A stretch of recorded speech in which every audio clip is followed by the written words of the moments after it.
Just want to make sure you can see my giant bucks back there. Yeah, you got sweet stuff on the wall. I need to one of my tasks. I think it was like next Tuesday, Marty and I had blocked off, and then I realized like I had like an all afternoon meeting, like a 4-hour meeting, so I'm not gonna be able to do it. But I need to redo my office, which isn't actually the bar that's behind me. But I gotta like paint a wall, and then I think I probably need some deer heads up in here.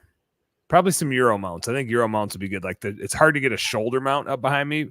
Yeah, Euro mount would be good. I mean, the only way you'd have to have like one that's doing like the sneak.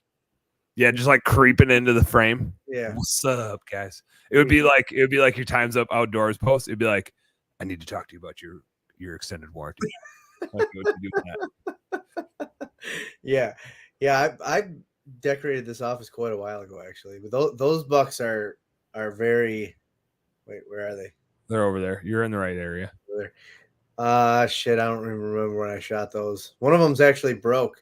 Yeah, I see that. One looks like it took a tumble off the wall. Yeah, it was hanging above my office door on the outside, and I had my basement floor epoxied. Yeah. And the guy that did it, he's also a fireman, and he's also a pretty big hunter. And he came upstairs to get me, and he was like, "Dude, I gotta tell you something. I feel really bad about it." I was like, "What?" He's like, "One of my guys knocked one of your mounts off the wall." And I'm like, "Oh, which one?" And he's like, "It's the one over by the other door." And I was like, "Dude, my grandpa shot that deer." He was like, "What? Really?" I'm like, so bad. He goes, I'll take it to a taxidermist and see if they can fix it. And I'm like, "No, it's fine, dude." I was like, "It's like 40 inches." Yeah. It's a nice 2.5 year. And my grandpa didn't shoot it. And now it's got a better story to it. Yeah. Now it's got an even better story. Exactly. Now people are like, what happened to that one? Yeah. The other one next to it, I shot at my lease a couple of years ago with my stepson was with me. I shot at that. I shot him, and then I missed like a giant about 5 minutes later. I'm so jealous that you guys get 2 buck tags, because in Wisconsin we have to do what we call borrowing a pack of cigarettes. Yeah, you were telling me about that. I remember you telling me about that.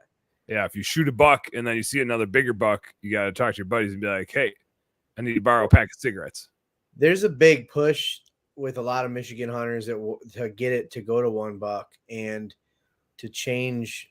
So, like, Kentucky, you get your 1 buck and 3 doe. Mm-hmm.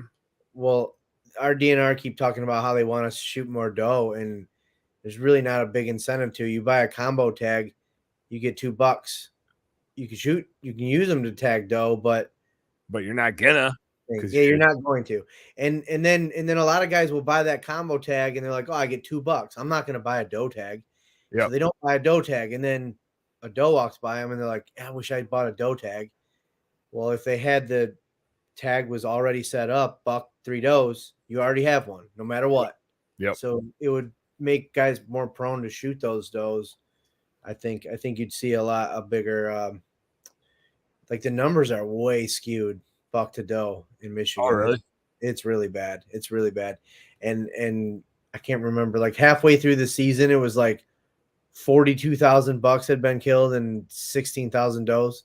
Oh, really? Is that skewed? Oh, it's bad. Jesus. It's bad. So not only is the population skewed, but the harvest is skewed towards the bucks too. So I wonder why you guys don't have any big bucks running around. I know, man. It's tough. It's like and there are good counties. And I don't really know why they are as good as they are, but they're really good counties. But other than that, Southern Michigan, Southern-ish Michigan, I assume. Yeah, like Southern Mid. But I'll be honest, like there's a page called Michigan Buck Poll, and people submit their, pictures of their bucks, every year or whatever, and the amount of like.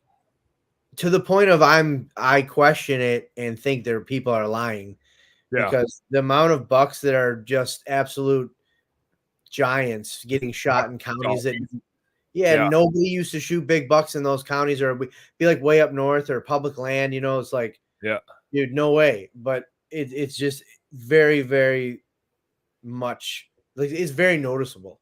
I do think so. There's two things going on, and then we should probably like introduce you at some point in this conversation. But I think there's two things going on, which is there's people like you making good hunting content, and Hunting Public is out there, and a bunch of podcasts that are out there, and so many people are way more intentional about their hunting experience, and it's so much easier to educate yourself on how to go kill big bucks, and you can literally watch guys going out and doing it. I know the last couple big bucks that I killed, there's no way I would have killed those big bucks 10 years ago. Right. I didn't know how to go get after them, and now I know how to go get after them, and so I'm just that much more likely to pass up a 2.5-year-old buck waiting on a 3.5 or 4.5 or bigger buck. So I think that's part of it. And I think because of that confidence that you can go in and get bigger bucks, just more and more and more people are passing 1.5 and 2.5-year-old bucks, even on public land, right? Like on public land, I'm not shooting a 1.5-year-old buck, but 10 years ago, I'd be like, public land, like shit, I'll shoot a 1.5-year-old buck. I'm just lucky to see a buck. I don't know, man.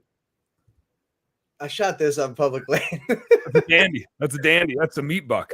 This was my third year in Missouri, last morning hunt of the trip, and he walked by. I grunted him across the river. He walked by at 25 yards, and I had no more self-control.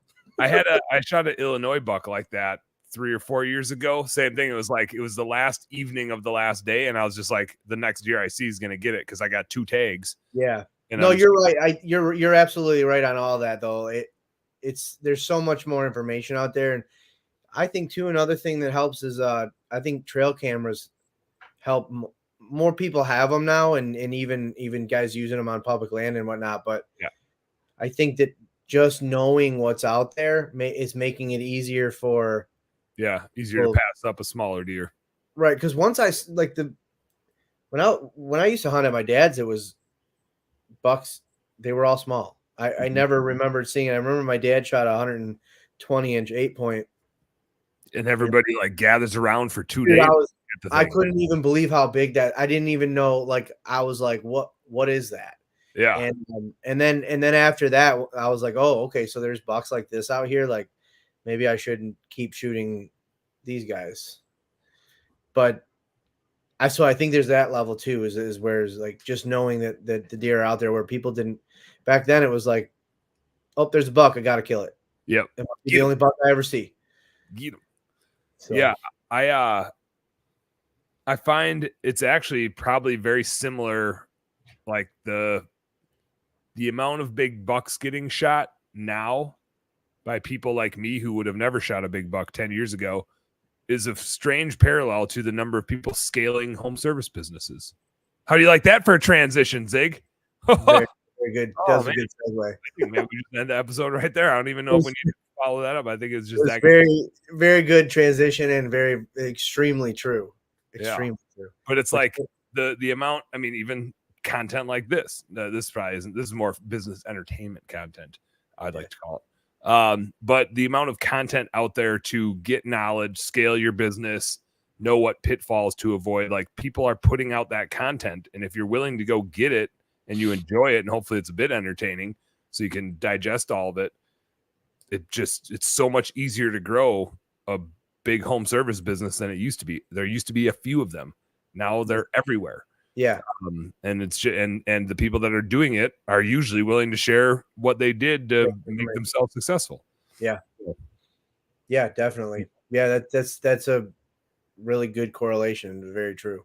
It is a bit of a funny double-edged sword though, because people complain about it all the time with hunting about, God, there's so many people on public land, right? And the more people that are documenting it and showing it and shooting big bucks on public land, more and more and more people keep showing up at public land. Like opening day here, 8 trucks in every little parking lot that I was at. Kidding. It was nuts. And stupidly, they also do squirrel opener on the same day. So there was 8 dudes camped overnight at a parking lot that I ended up going in at because I was like, this is an easy one for my daughter and I to go in.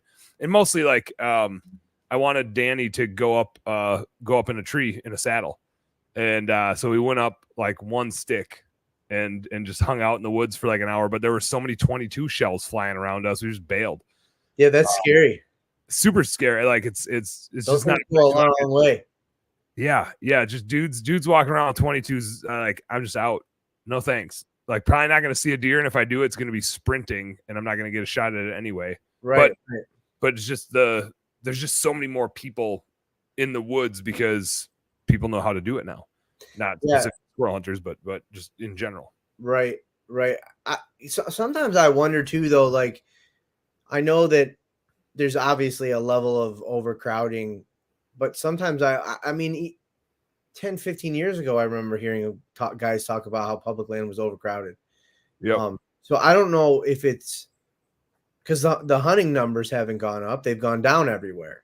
Mm-hmm. So sometimes I wonder a little bit if maybe just certain areas, like you hunted this public land for your whole life and nobody was ever there, and now all of a sudden people are there, but maybe some other area that's where they used to hunt and they're not there anymore because that got overcrowded. So now that place is dead. Mm-hmm. So I don't know. I always kind of wonder because I'll be honest, I haven't experienced. I mean, I've only been doing public land stuff for 4 years now. We go on a trip every year, at least once. And then we've been doing multiple states the last 3 years. And I haven't noticed other than one day in Missouri, the first time I went to Missouri, the first place we went, there was a parking lot, like camp area. And there was a lot. There was at least 10 other groups of guys camping in that area. And we hunted that morning and it was noticeable. There was like, I felt like I was running into hunters everywhere I went, but that area was huge. Like if that was the only group of guys that were there, everybody would have been fine. I think everybody was just picking the same fucking spots. Yeah, that happens too. But I mean, we left there and went and found another spot that we hunted for 3 more years because there was nobody there. Yep. And nobody there. And then my cousin went to that spot this year and there was nobody there this year. And he shot a freaking giant. No kidding. Yeah. I shot a giant, like almost, he might've been in one of the same trees we were in. Cause I gave him all my pins. Yeah. And I told him, I'm like, we hunted all this. We hunted this whole piece for 3 years. And every year, one of our guys would always hunt the same little area. And then we would all end up in that area by the end of the trip because we wouldn't see any bucks anywhere else. He'd be seeing bucks all week. So, and that's where he went and he killed a really nice buck. Well, I guess not a giant, but like it was a very respectable public land buck. You know what? I was listening to your guys' podcast and you got in trouble for calling something a giant. And it was like, oh, yeah. And it was like, wait, like when you said giant, I thought it was a 170. And you're like, I think it was like a 130. Like it was a really nice buck. But yeah, it was 135, a little bit older. You like to throw around the term giant, I hear. That's what. Dude, when I called them, I was like, giant. I got the videos. I was giant. I shot a giant. It's a giant. It's huge. I think I said giant 100 times. I don't know. It's a 135 and 7/8 or something like that. So obviously not a giant, but biggest buck I've ever shot by 2 inches or 3 inches. And there was a little bit of ground shrinkage because when I shot that buck, in my mind, it was a 170 incher. But that's what creates the excitement. I also only seen him from his rack from behind, and they always look bigger from behind. They totally do. And then he turned his head, and all I could see was like from the back side of his right side, and I was like, and then I just shot. Boom. And so I was like, and then I never seen him again for 2 days. Yeah, I just had that image burned in my head of that backside of his rack, and they really do. I really think if you're looking at the backside of a buck in a picture, it adds 10 inches. That at least supports your narrative it's like there. The camera adding 10 inches to my face right now. It probably does that. Yeah, it does that. Anyway, Home Service Homies, welcome to the show. This is Home Service Happy Hour brought to you by Best Damn Bookkeeping. It's the best damn business entertainment show on the internet. We got Scott Ziegler in the house. He's an outdoorsman, as you can probably tell, and we might spend the next 2 hours talking about outdoorsy stuff, maybe a little bit about business. But Scott, thanks for jumping on, man. It's good to have you. Yeah, man. It's been a while. I have not been on this show yet. That's what I was actually thinking. I was like, shit, has Scott been on already? No, not this show. No. Are we allowed to talk about? Are we allowed to like Is that I like? think yeah, I even acknowledged on the radio show earlier today, Rob Anderson and I were on there. I was like, man, I have a really hard time not being like, welcome to Bookkeeping, Beer, and BS. Just because it's like I said that for like 3 years, multiple times a week, right? And it's just like ingrained. And so it's still even hard for me to be like, Home Service Happy. Like, what the hell's the name of my show? You've been doing it for 3 years now? I think I had been doing Bookkeeping, Beer, and BS for 3 years. And so now like just trying to like change. It's like such a muscle memory thing to like rattle off the thing. So it has been funny trying to like relearn my show name because nothing else really changed. Right. So like my brain doesn't trigger the fact that like I'm doing something different. Like it's a little bit more geared towards business entertainment, a little bit less geared towards finance stuff. But at the end of the day, that was really what I turned Bookkeeping, Beer, and BS into anyway. It was really I was going to say it was. Yeah, it was almost never financing stuff. I mean, you guys talked about business more, just in general. But yeah. So it's good to be on the show for the first time. It's good to have you. We got some quick check-ins here. Doug Brown checking in. What's up, Dougie? Says Dan the man. I'm a brown it down it type of guy. Then he says, although the wife prefers the Jeep for her method of killing them. It was either I think Doug and I had like a bookkeeping demo set up. And I don't remember if he couldn't make it or I don't remember what happened. And then I like he jumped on the show for a little bit and like was watching the old Bookkeeping, Beer, and BS show like while I was live. And then he disappeared and then he came back and I was like, where'd you go, Doug? And he's like, I had to go help my wife. She smacked a deer with the Jeep. And I think she told it. I think she got him good. Damn. Or maybe the deer got her good. Jeremy checking in says, good stuff. Just listened to your episode on Sling and Sauce podcast yesterday. Thanks for checking in, Jeremy. Sling and Sauce is a good one. Zig, I don't know if you ever listened to Sling and Sauce. That's a fun one. No, I haven't. It's a pressure washing podcast. Okay. It's about Sling and Sauce. You know, I go ahead with your introductions. I don't want to. I'll tell you when you're done. No, I'm pretty much done. You picked a great time. I was gonna say, I go in like I'm trying to think of the word, phases throughout the year of what I'm listening to, and so I'll be honest, I was an avid listener of Bookkeeping, Beer, and BS, and I will go back and listen to all the episodes of Home Service Happy Hour, but I have not listened to any of them yet. I've caught you live a few times and jumped on, and then something's always going on. But I was in my deer hunting podcast mode, so I was like always listening to hunting stuff because it's hunting season. I'm the same way. Which thank goodness you have a hunting podcast, so I was able to catch up on those. Yeah, and now it's over. So, which our listeners' numbers go way down for some reason, even though we podcast all year long about hunting and fishing, but deer hunting just gets way more listeners when it's about deer hunting. Dude, I can't imagine like those 3 months. From like October, November, December, I bet you get a bunch, and by now it's like winding down. I guess September, October, November, probably, and then December. We got to start talking. We start talking about other things, which is nice thing about our times of outdoors is not cornered into one thing. We're not a deer hunting thing. I always find it interesting to listen to the guys who only have like a deer hunting podcast, and I'm like, man, that must get tough throughout the year because we can just. I mean, we did a episode in an ice fishing shanty one year, and we talked about I don't know, we talked about all kinds of shit, outdoors related. But so I haven't gone and listened to those. But the Sling and Sauce, that sounds good because come springtime, I really hit the power washing shit hard because I'm like, oh, here we go. Yep, buckle up. yeah, man. Doug corrected me. He said the night the Jeep destroyed the deer and vice versa. It was a late night show I was doing with Sean. 9K damage on that Jeep. Jeez, beats. But I'm pretty sure they got it. Pretty sure that deer was toast. Yeah, although 9K might not total a car anymore. Probably not. Jeep depends on the Jeep. Yeah, that Jeep's probably worth like $60,000 right now. No shit. It's bionic by now after all that. So Zig, I know you got the pressure washing business, and I know you delegated out more stuff in that business this year. So I want to talk a little bit about that. You still got the firefighting stuff going on, and you're doing more hunting stuff and doing more podcasting, and you're freaking doing cold plunges, you weird psycho nut ball.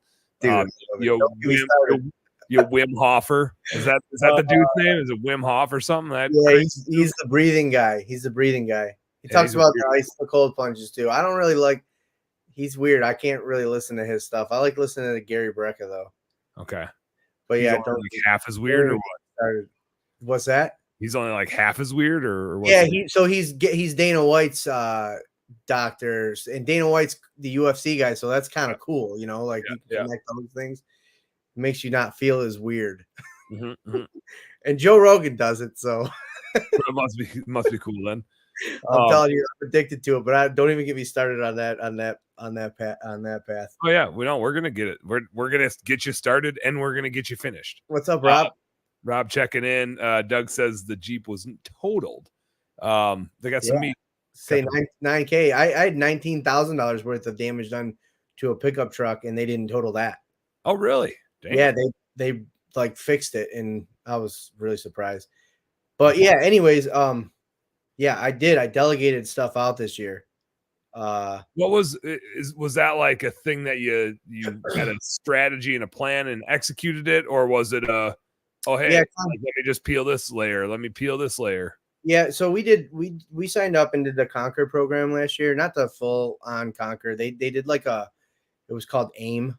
It was like the half version of it, I guess. I don't know. It was less meetings instead of every week or whatever. It was twice a month or whatever, but it was more about your numbers, and then they would hold you accountable for stuff. And that is one of my goals, is to eventually have people just doing the work and me running the business instead of me washing houses every day. But I've kind of gone through some phases in that too, ups and downs with like my goals and my speed of when I want those goals to be achieved. And in the beginning, I was like, I got to go as hard as I can and get all this stuff done and make my business this big business that everybody is working for me. And I'm, whatever. And I realized that I was kind of trying to get to that point too fast. And I also have a career as well as a fireman. I work for the city of Detroit fire department.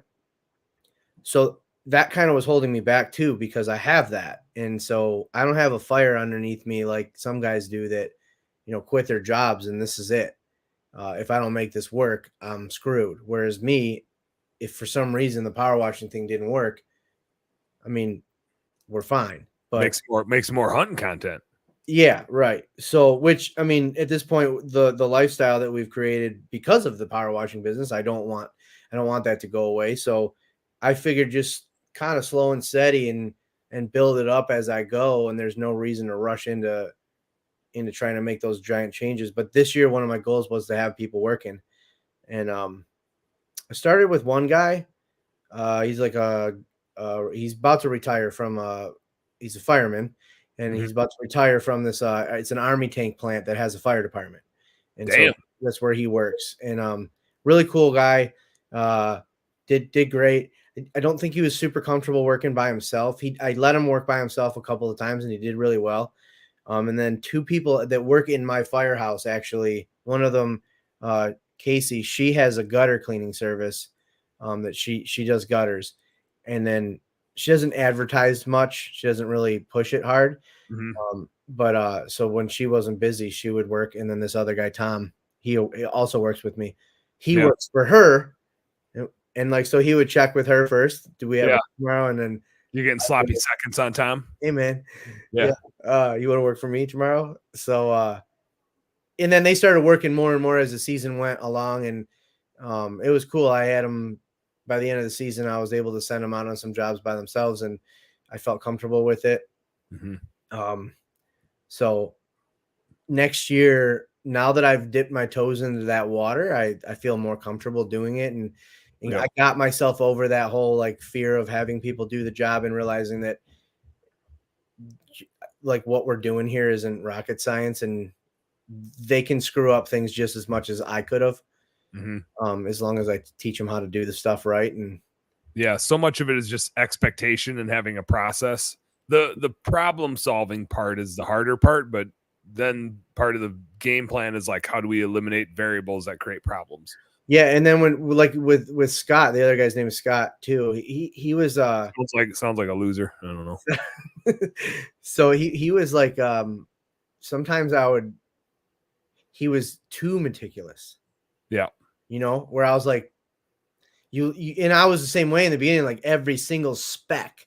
Yep. You know, which doesn't, I mean, that's not a bad thing, I guess, but at the same time, like 99% of the people don't see it. They didn't Yep. see those specs that you were, you know, working the same spot for 15 minutes. But just teaching them that kind of stuff and like expectations and talking to the customers and stuff like that. It's definitely, but next year I want to get more in get them working more and try to get some more people. Yep. And I kind of like the model that, like, there's a guy, Mike Dingler. Yeah. Yep. He only hires firemen. Yep. And I like that model because he doesn't, I mean, a lot of people that listen to this have businesses and employ a bunch of people and give them healthcare and all that, and it's great. And it probably makes me sound like a bitch, but the fact that you can hire people who have a schedule that they can work for you often, and then you don't have to worry about paying for their health care because they already have health care from the fire department. And all firemen have second jobs. Most of us do. Yep. And then also, if God forbid the bottom dropped out tomorrow, you don't have a bunch of families that you're responsible for that don't have a paycheck the next week. Yep.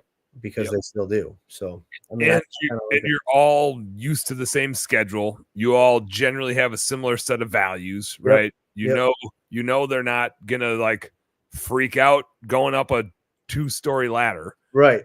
And it's a good pool to be able to tap into.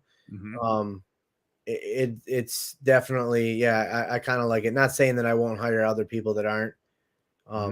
Actually, our college kid just came home from school for Christmas break, and he had 27 cents in his bank account. And I had 2 gutter jobs left, and I said, here's the keys, here's the addresses. You can go clean these gutters if you want. Yeah. So he went out and cleaned them, and they were gone for like 3 hours. Both jobs took him 3 hours, and I paid him both of them. I gave him $250. Okay. And I said, that's for both of you, split it. Well, I figured he split it 50-50. They both did the same thing. He gave his buddy $100. Yeah, he's the manager. He's sourcing the jobs. Yeah, I was like, wow. But yeah, so that was actually, I was terrified there. I was like, oh my God, because neither one of them had ever, like, he's cleaned the gutters. Like, I think he's cleaned the gutters at the house once or something, but I was like, took him outside, gave him a crash course on the ladder safety and everything. And that's the big thing, man. Yeah. Do it safe. Well, and I just got insurance. I was going through insurance stuff and got working with comp, which I didn't have before, which I didn't was as important as it is to have that. And why? So that's new. So now I tell the people that work with me, I'm like, I got comp insurance now for you. So if you get hurt, you're going to be covered. Yeah. So that's good. But going in next year, I definitely want to get more involved with having them do the jobs and step away from it and actually go do more in-person quotes, because I can sell way more when I do that. Yep. How much better are firefighters at spraying water? Like, I feel like you guys are just water spraying pros. That's what we do. Yeah. Is it noticeable, or are you just that much better at it? I don't know, because I've never hired anybody that doesn't fight fires. We need to have, set up a contest of some sort. That's the only way. Well, I got a buddy too who does he started a little, like, out of the back of his pickup truck with my help, and he used to live very local to me, but he moved quite a ways away. He still works for the Detroit Fire Department though, but I talked to him about it, and he'd mentioned I made a joke because he runs at my firehouse, but we are on opposite shifts, so we see each other in the morning. And I jokingly was like, he said, he's like, I want to talk to you about getting busier next year and doing this more, because he did it like very, very, very part-time. And I was like, well, I'm like, why don't you just be my Protect pressure wash, what I call it, North Macomb division or whatever county. I think he's still in Macomb County. Yeah. He was like, well, yeah, we should talk about that. And I was like, maybe we should talk about that. You already know what you're doing. I'll be your investor. Yeah, And I was like, you go spray some water around. just slap a Protect sticker on your truck and then figure that out. I'm like, that's a whole other world that I don't even know how that works. There's some licensing stuff or a business partnership. You got all kinds of arrangements. Yeah. So I don't know if we're better at it than anybody else. There's only one way to find out. Yeah. A spray off. We're gonna score distance. We're gonna score height. We're gonna score accuracy. I don't know. I don't know. Team up with some other. And then you got to like factor in like how fast we can go up and down ladders. Mm-hmm. Oh yeah, you guys would be fucking crushing the ladder. Way better. Yeah, so much better. I mean, I am on a ladder truck. My company is a ladder truck, and I climb up on the roofs almost at every fire. So I'm really good at. In fact, I fell off a roof cleaning gutters this last summer. No shit. Yeah, and I was with Casey, who's also a firefighter on the same truck as me. And she watched it happen. I don't remember it. I blacked out and I landed on my feet. Get the fuck out of here. Yeah, she's like, I don't know how you did that. I was like, what? She goes, you landed on your feet. She goes, your body went like this. You did all these weird moves and then you were on your feet. No way. Yeah, I was like, well, because when I landed on my feet, all I remember is what happened is the ladder slid out from underneath me because I was in a rush and I was on a deck. Yep. And it was like, it wasn't a 2-story house or anything like that. I think it was like maybe a story and a half or something. Mm-hmm. But I landed on the deck. And then I got up and I threw the ladder back up on the roof. And I was like, come here and hold this ladder. And she's like, she comes over and grabs it. She goes, can you stop for a second? Slow down. Just give yourself a second. I was like, nope. And I went back up on the roof. And then I got up there and I looked down at her. She was like, hey, dude, are you okay? I'm like, I'm fine. She's like, just slow down for a second. Like, let's think this through. You just fell off the roof. Yeah. I was like, well, we got to get this job done. We'll worry about that on the way to the next job. We got shit to do. Talk about it later. Yeah. Well, hold that. We gotta stay focused. Dumbass. You've got a fucking dart in your neck. Yeah. She's like, and then it was funny too because she had just drank some energy drink or something. She's like, I'm already really amped up. And then that happened. And now my heart rate is through the roof. Yeah. What's more stressful, being the one that falls or being the one watching the other person fall? I don't know. We were on an island that you have to take a ferry to get to. Oh, damn. Yeah. So she was like, I started thinking like, if you broke your leg or something, like it's going to take a while, like to fix this. Yeah. That would suck. Yeah. That would suck. It does. It's crazy how fast it can happen. It's like, even for somebody like you, that like firefighter, you like live, eat, breathe, sleep, safety, and just zoop.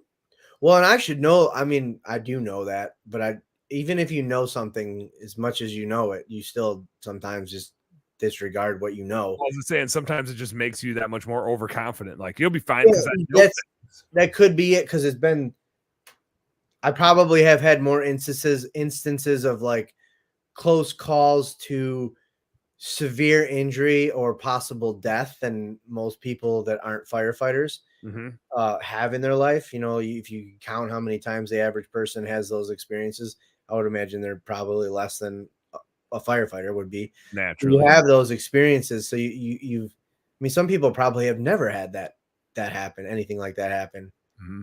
And I'm not talking about just falling off roofs, but like anything that can happen. Danger. Yeah.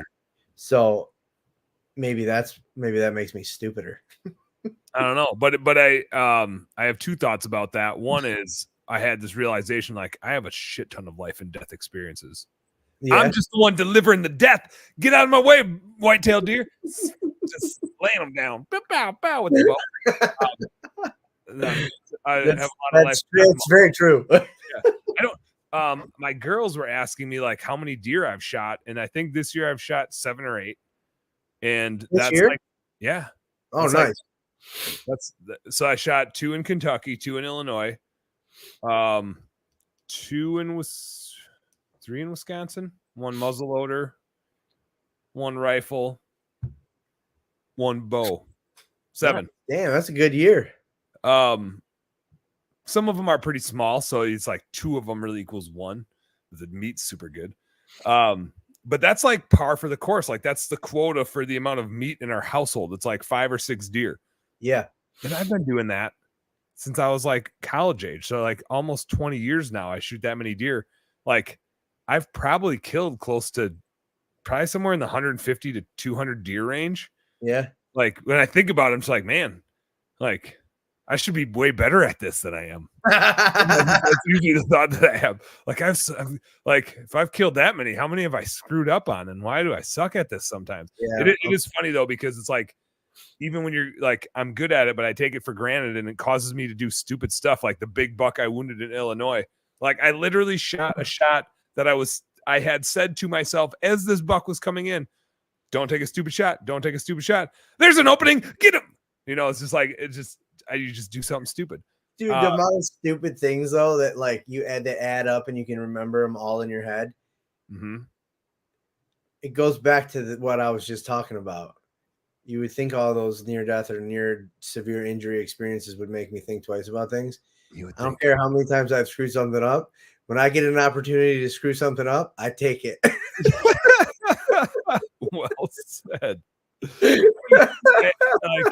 I feel like I don't know if it's the same, but I worry about that with like police officers that have been an officer for like 20 or 30 years, and all they do is deal with shitty people. Yeah. Like there's so many good people out there, and their job is to deal with the shittiest ones. I bet they love writing traffic tickets because they're probably dealing with a normal person. Well, and like for police officers, they're dealing with people who are angry at them 90% of the time. For us, I don't know if it's the same in every city, because I would imagine like working in the suburbs is probably a lot different clientele, just like people's attitude wise.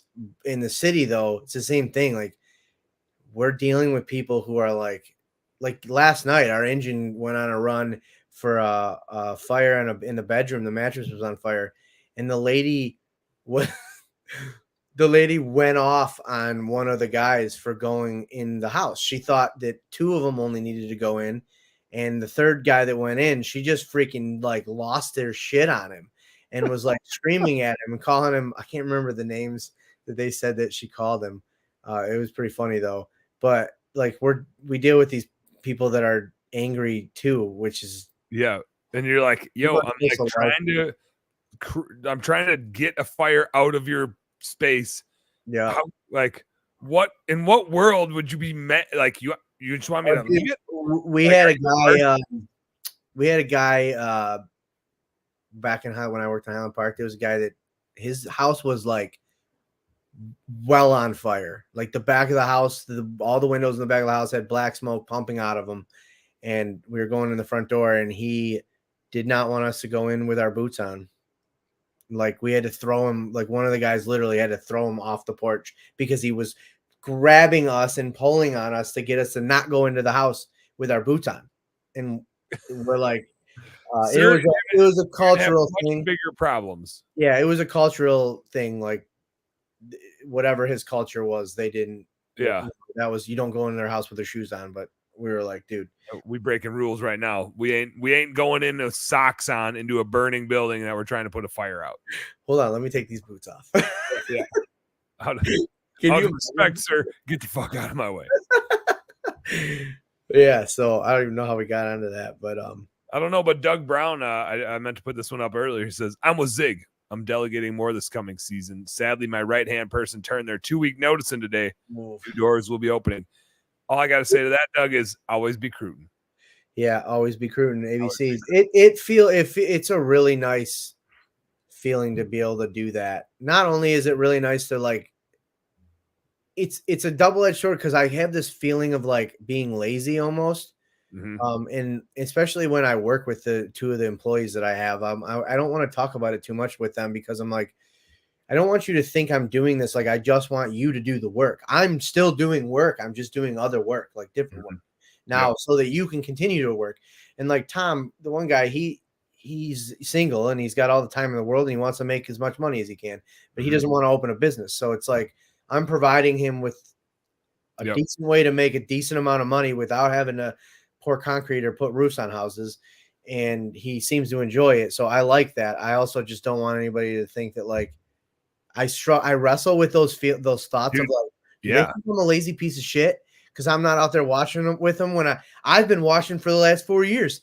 Do they know that? Yeah. It's a weird, like, guilty conscience that we have. And Yes. I find that with like hardworking people is we know we're supposed to train people and build systems and processes and get out of the way, but it sucks for us. Like in a weird way, even when it's successful, we feel weird about it. Yeah, I feel like almost scummy or dirty or something. And then I worry if am I paying them enough? Like, yeah, it's all these different little struggles that you deal with, and then you figure out how to get past them. And then you look back on, like, I used to struggle with how much I charge.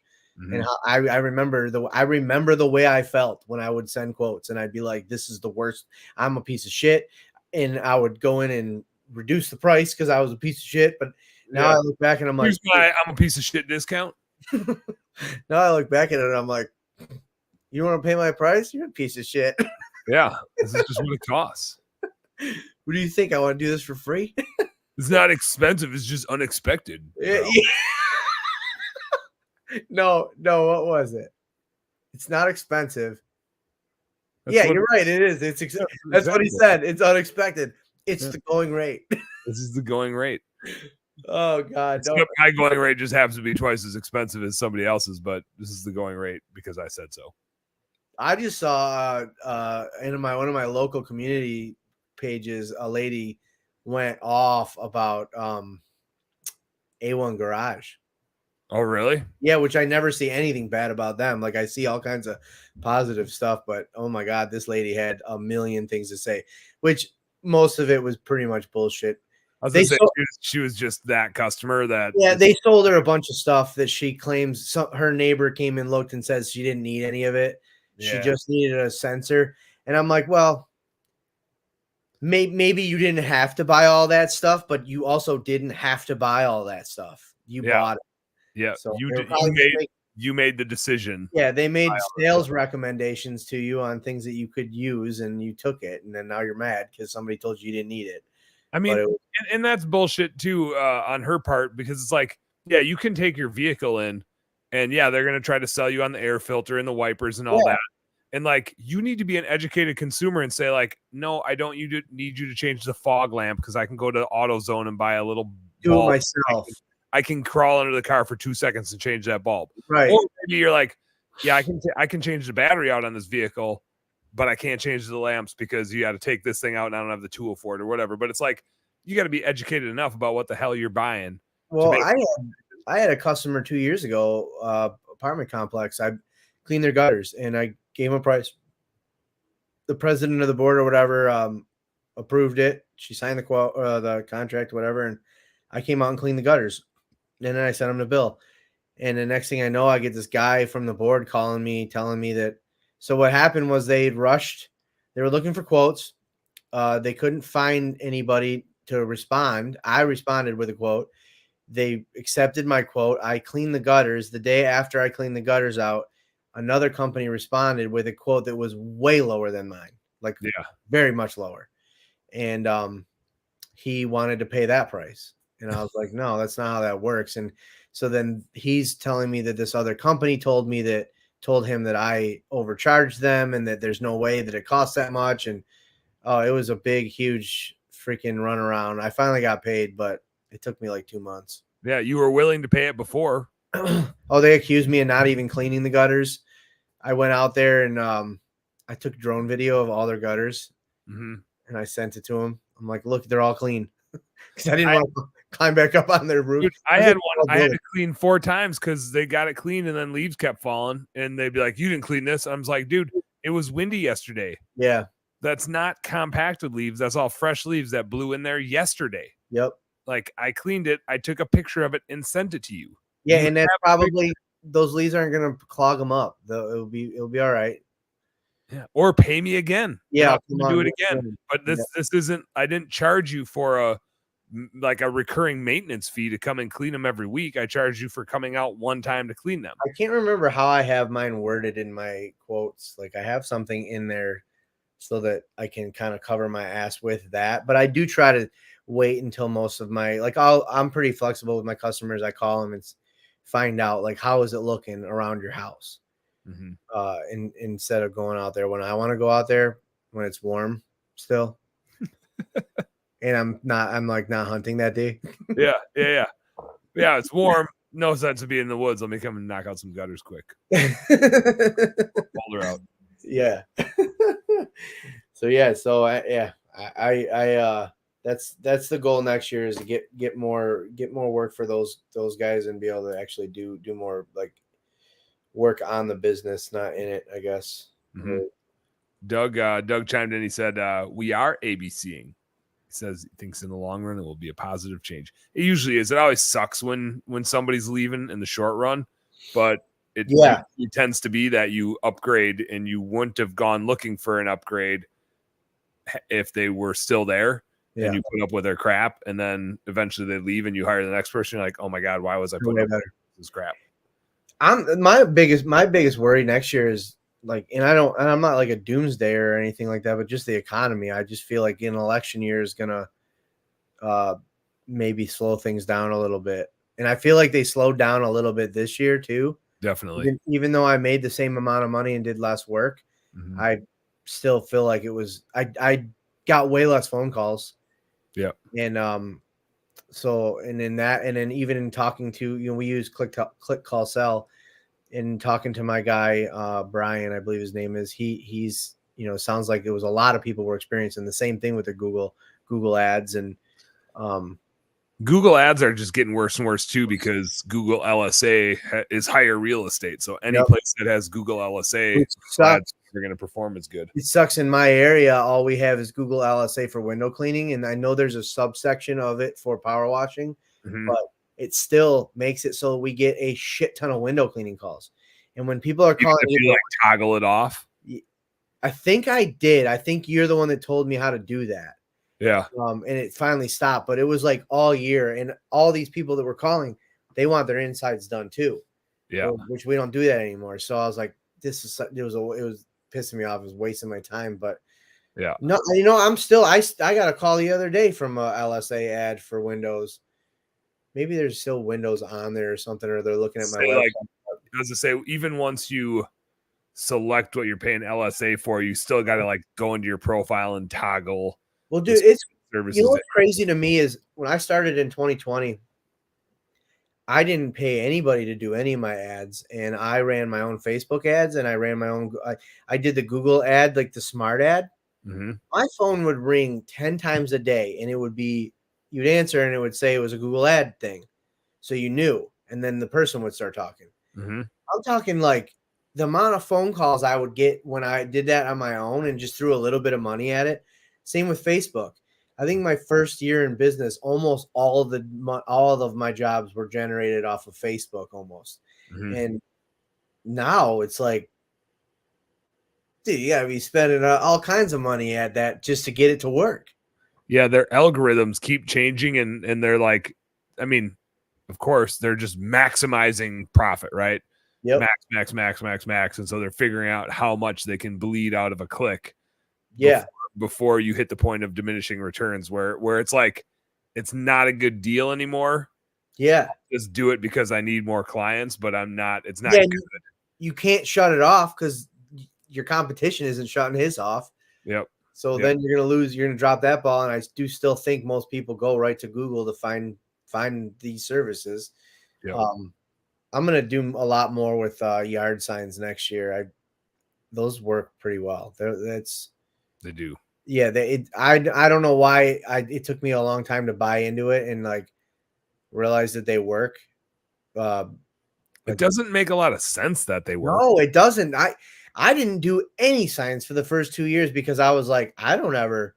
Yeah, who's driving by one of those has time to like take a note of it or take a picture of it? Yeah, it says like, and this is me just playing devil's advocate. Like, who's driving by that and is like, that's them. That's who I want. That person with the generic sign and a phone number on it. That screams quality to me. Like, to me, I felt like it made me look cheap. Yeah. It doesn't apparently because it works. It works it works crazy good. I'm Yeah. like, who are these people? Who are these customers that are like, sweet, a piece of shit cardboard sign? That's who I want. And I had one sign that I put up in a neighborhood, and it was up. I feel like I just drove by there the other day, and it's finally not there anymore. It was up almost all summer. Oh wait, and I got all kinds of calls from them. Yeah, and it was almost in a person's yard too, and people were cutting the grass around it, and like never took it down on it. It was like, I don't understand. I want to know who cuts that lawn and why they thought that sign was supposed to stay there. I bet they had a yard service, and so the yard service probably was like, well, I don't want to pull the sign out. Maybe the sign's supposed to be right. If the homeowner was the one mowing it, the homeowner would be like, get this damn thing out of here. Yeah, right. Paying somebody else to mow it, the mower was probably like, shit, they got the sign over here. I don't know. Yeah. And I also thought too, like maybe it's just another small business owner that's like, I'll leave this guy's sign up because making money just like me. Look at him hustling. maybe I'll slap my own sticker on the front of it every once in a while. I'll take it off when I think he's going to drive by, so he thinks it's still his sign. I'm actually going to get a bunch of signs for dryer vent clean out so that I can try to get a couple of those. It's such an easy sell. It's like some good winter work too. I play the fireman card too, and tell them about how statistically I bet you see some fires from dryer vents. You got to remember where I work. I'm in Detroit, so most of my fires are from people lighting them on fire.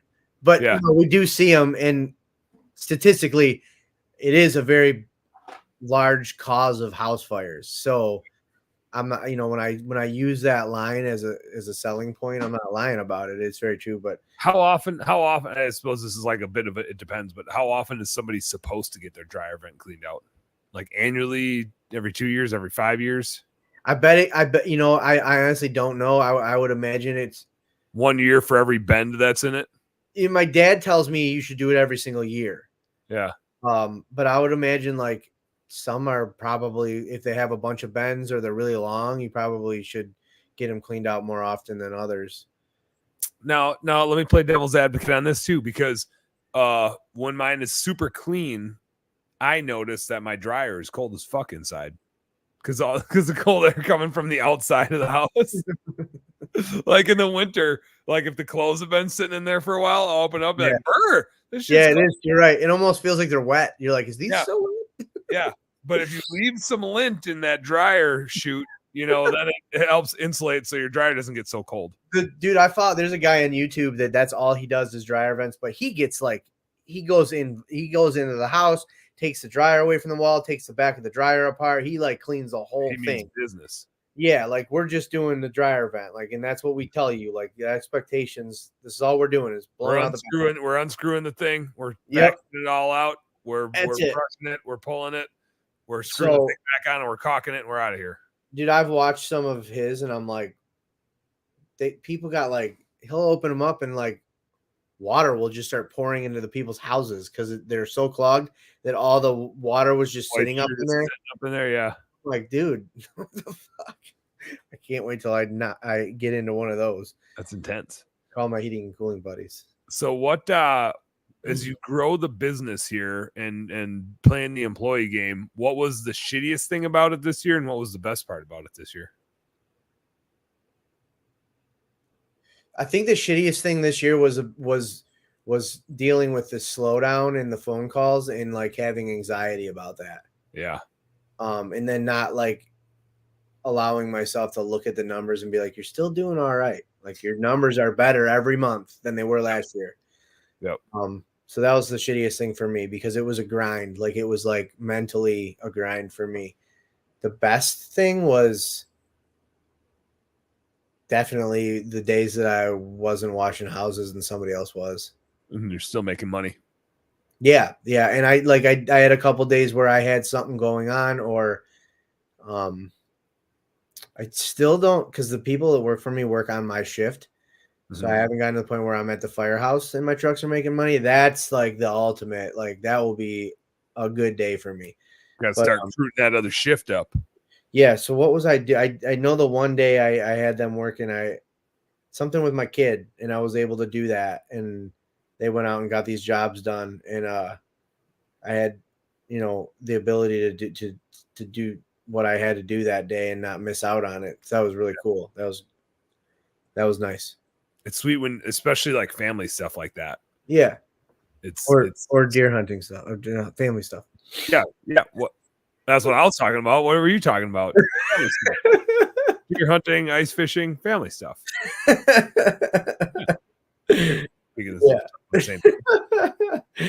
Yeah, so that was but it wasn't a bad year. It was a decent year. It just seemed like stressful for some reason. I was stressed through the whole season, more so than before. I don't know why. It is a little funny too. Just it's the old like comfort zone thing, right? Mm-hmm. And I do think there's a balance, right? It's like I don't want to just live in the zone of doing things that I know how to do and not pushing and not trying to grow.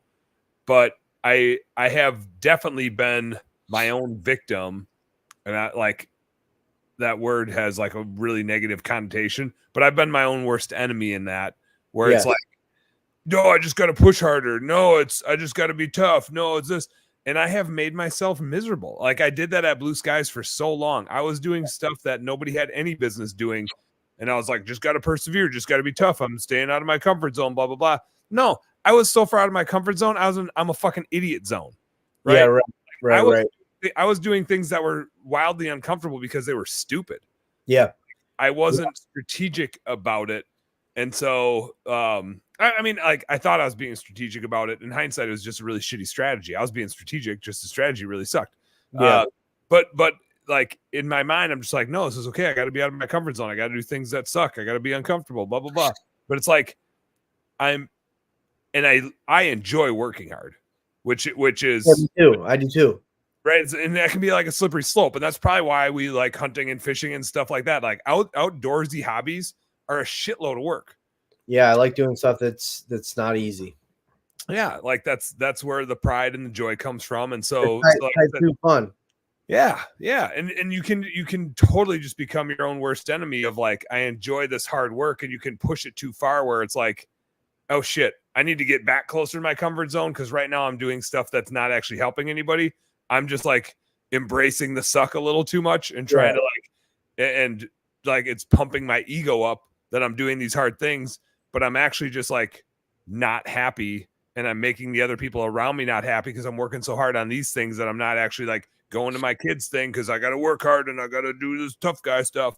And it's like a weird, there's a sweet spot of, yeah, you don't just want to be like mailing it in every day, but you also can't push it so far and be so far out of your comfort zone, like doing cold plunges every damn morning or whatever the hell you're doing, where you like lose sight of what's important. And I've definitely being in a warm shower. Yeah. So it's weird. It's like I don't know what the right answer is, but in best balance, you got to find the balance, the best balance that works for you, I think. And I think the only way to do it is the trial and error, and then get out there and test the waters. You know, like it's relative to you and your family. And you know, for us in the beginning of the year, we were staring down the end of my wife's career with the Army, and it was like, ooh, that's going to be a big pay cut. By the way, be careful what you say. I saw she just jumped on, so don't say anything. I can't talk shit about her. Shit, no. Damn it. But then they extended her, so she does a really good job with what she does, and they seem to just keep pulling strings to keep her in, and then also keep her in the area around. Not pulling strings, they're not doing anything they're not supposed to do, but just make it certain circumstances. Yeah, they want her to keep doing what she's doing, and she does a really good job. She works really, really hard. So we were staring that down, and I was very like, I have to grow this business now because that's where we're at. And then when she got that, notice that she might have some more time here doing this job, it kind of was like, okay, we can slow it down a little bit, and which I think is good, because I feel like if you try too hard too quickly, you could screw it up really bad. Whereas if you're allowed to ease into it, I think that you have more time to make the right decisions. Not that it doesn't slow me down or change my goal at all, because eventually I want it to be where it replaces her income and then some. But it was cool in the beginning of the year because she was able to, when we were staring that down, she got way more involved. And so I got to see some of the things that she's able to do that I was like, I never even thought of that shit. Now with her new team, she has like no time to do it because she's building this new team now, so she's working harder than she's really ever had to in this job. But it was cool to be able to see that, and she got us involved in some stuff that I probably would have never done it. And heck yeah. So that was cool. And then for future reference, when her thing does come to an end with the Army, hopefully the business is at a position where she can just work for the business, in the business and do what she's good at. Yeah. I had, as we're having this conversation, and again, like, I don't know where the sweet spot is, but if I look back at just all the stuff I've done in my life, and I'm curious if you're in the same boat, but I think you're probably there. The like whole getting out of your comfort zone and taking that too far. What I find is I probably live in that space way too often, and it's comfortable for me to overexert myself and like really get too little sleep. And I mean, like, I just remember even when I like graduated college, I was working, full time in the corporate world, really pushing hard. And then I started studying for my CFA exam. And so I'd go like literally work, I'd be up at 5 o'clock. I don't remember if I exercised in the morning or like after work. I think I tried to exercise in the morning. Did a cold plunge? No, I didn't do that. I did a hot plunge. I did a warm plunge in the shower. But like, work a 10-hour day. Then I'd go to the library and study for like 3 hours, and I go home and I like eat dinner at 10 o'clock. Yeah. And I did that for like 3 years in a row, which is why I met my wife on Match.com, because I just didn't have a social life, because if I wasn't there, I was out in the tree stand. And I just funny, I didn't know you met your wife on Match.com. Yeah, I totally did. And I never was sure if like a hot lady would walk past my tree stand or not. And so I just can't count on it. It's probably best that you did that. Like there were some good looking does that walked past my stand, but I shot them all. And then you're just, the local watering holes adjacent to where you're hunting, probably not going to find the best. No, you're not going to find a lot of talent. Yeah. Mother of your children, your future children. but and so it's like, so I just like built a lifestyle. I mean, in college, I graduated with like 3 majors. Now, don't get me wrong. It took me 5 years, and I spent a lot of time at the bar. I was just really fucking good. Like I was super good at college. Like I got like 1B in college, and it was when I was studying in England because I was just drinking way too much. But it's always been a thing for me. Is like I want to just work super hard and not quit. And now with kids and with friends and businesses, like especially being a business owner, it's so easy to work too hard. And to embrace I gotta stay out of my comfort zone and blah, blah, blah. And it's like, I'm comfortable working nonstop. And that's a problem. It's super uncomfortable for me to delegate stuff and for me to like take it easy. That's super uncomfortable. And like, and you would say like, oh, you're being, like you said earlier, like, oh, you're being lazy or you're like slagging back into your comfort zone. And I'm like, no, I think my comfort zone is working nonstop. Yeah. And pushing and pushing and pushing, like that is my comfort zone. And it's like a digression for me. Like I need to get out of my comfort zone by not working so damn hard. Like I do a really good job of having a lot of fun. Don't get me wrong. Yeah, well, and then that's where for me, like what I was talking about, like feeling the kind of like guilt or feeling like I'm being lazy just for having them go out and do work while I wasn't working technically. Because you're working, but if you're not like doing the labor, it doesn't feel that way. Because that's what I've always done. I've always been the guy that was the grunt or the laborer or whatever. I was never anything else. So when you're not doing that, you feel like you're not working, and you feel like they think you're not working too. That probably comes from when you're the laborer and you're like, "Fucking boss, what are they doing?" Yeah. What are they doing? Oh, I'm doing all this hard work so they can drive around in their fancy cars. But I worked for my uncle when I was in high school, and I totally called him out, and that was kind of his answer. He's like, "What the hell do you think I'm doing the whole time?" I was like, "Yeah." He's going over results, and he's like, "Does anybody have any questions?" I was like, "Bob, what do you do here?" Like it's his business. There's like 100 employees, and I was like, "Bob, what do you do here?" And he's like, "I make sure you guys all have stuff to work on." Yeah. Oh, thanks. what I do is actually the most important. Yeah. Yeah, I just don't do it here. I walk around every once in a while and check on all y'all to make sure you're not being a bunch of assholes.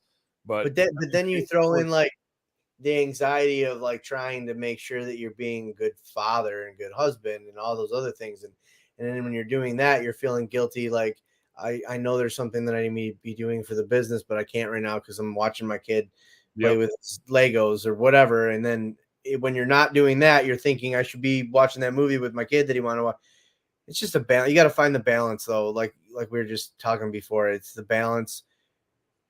It's all about a balance. You got to figure out a balance. And my wife and I have like this insane schedule. My mom asked me the other day, she's like, I don't understand how you guys keep all this shit to, keep track of everything. And I'm like, we just do it. Just a balance. We balance it. There's 4 kids. They all do something different. They all have sports.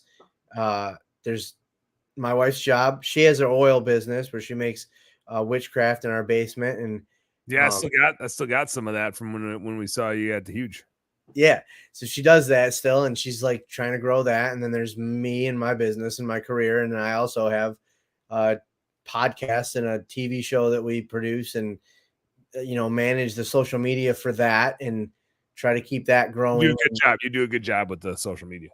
Yeah, I try. I try to. I used to be more active on it, but they've actually taken over a lot. Nico does a lot of it now. He does a really good job with it. But there's some entertaining stuff. It's all I don't know if you saw my last couple radio episodes, but the last 2 episodes of the radio show were all ranting about my dislikes of social media. But no, so I saw that you did that, and I was like, "Ooh, I really want to go back and listen to this." I think they're good ones. The first episode was literally just like a few rants of like some shitty interactions. Today with Rob and I, it was more of just the likes and the dislikes and going over that. But one of my likes was hunting and fishing content because like I wouldn't, if social media didn't exist, I wouldn't be as good at hunting and fishing as I am because I consume so much content. And then the other one is funny shit. They're like the internet wins a lot and it's really funny and I thoroughly enjoy it. I get stuck on TikTok and I'll send people videos of TikToks and I'm like, dude, I piss my pants laughing sometimes. Like just like not literally, but well, hey, I might shit my pants on this episode here. Literally, we'll see what happens. Speaking of which, Amanda, any essential oils that I need, like if I have an upset stomach? Is she still on? I don't know if she is or not. The only essential oil that I found in my house that I figured might work was this Busch NA. That's what's up with that non-alcoholic. From the Sunday after Thanksgiving, which is like the end of the gun season in Wisconsin, to whenever I like get together with the family for Christmas, which is usually like December 23rd. I think December 23rd we're doing with Marty's family. So basically like a month in there, I'll go without alcohol just to make sure I'm not an alcoholic. My wife does 100 days in January every year. 100 days in January? That's impossible. Yeah, I can't. I don't even drink that much, and I still won't. No, I'm just saying there's only 31 days in January. How the hell? No, I'm sorry. She starts it in January and goes for 100 days every year, and or till the end of January. She really does 100 days every. And she always asks me, and I'm like, I don't like. There's too many things that will come up in that 100 days where I need to be like ice fishing for one. Yeah, I don't. That's why I do it now. Like, but I can go 2 weeks without having a beer and not even think about it because there's nothing going on that made me want to have a beer. But I do that on a regular basis. But then that one day in that 100 days, I'm like, I'm not doing that. Did I ask you? Are you coming over here to go ice fishing? Did I ask you about that? I haven't talked to my wife about that yet. I'm like trying to round up who's all coming because I'm like, I should make sure I get a count because we got to like reserve fish houses and stuff. You know when the day you asked me, you ever have one of those days where you're like, it's not a good day to talk to my wife about that. Absolutely. Yeah, that was one of those. That's 90% of my days. So it was one of those days, and then I didn't forget about it. I just we've been so busy lately. I haven't really brought it up to her. So if she's still live, on here live watching, hey, yeah, we'll talk about it later. No, yeah. What were those dates again? Flying in Wednesday the 14th, flying out Monday the 19th, February. Where is that? MSP, Minneapolis. I mean, Well, you're flying in here, then we drive up Thursday morning. We got like a 5-6 hour drive to get to in your fish shack, right? So we'll bring mine up, and then we'll probably rent 2 other fish shacks. Who's all coming? Not that it matters. I'm not like I'm only coming if there's cool people. Me, is Bobby Walker coming? No, Bob's not gonna make it this year.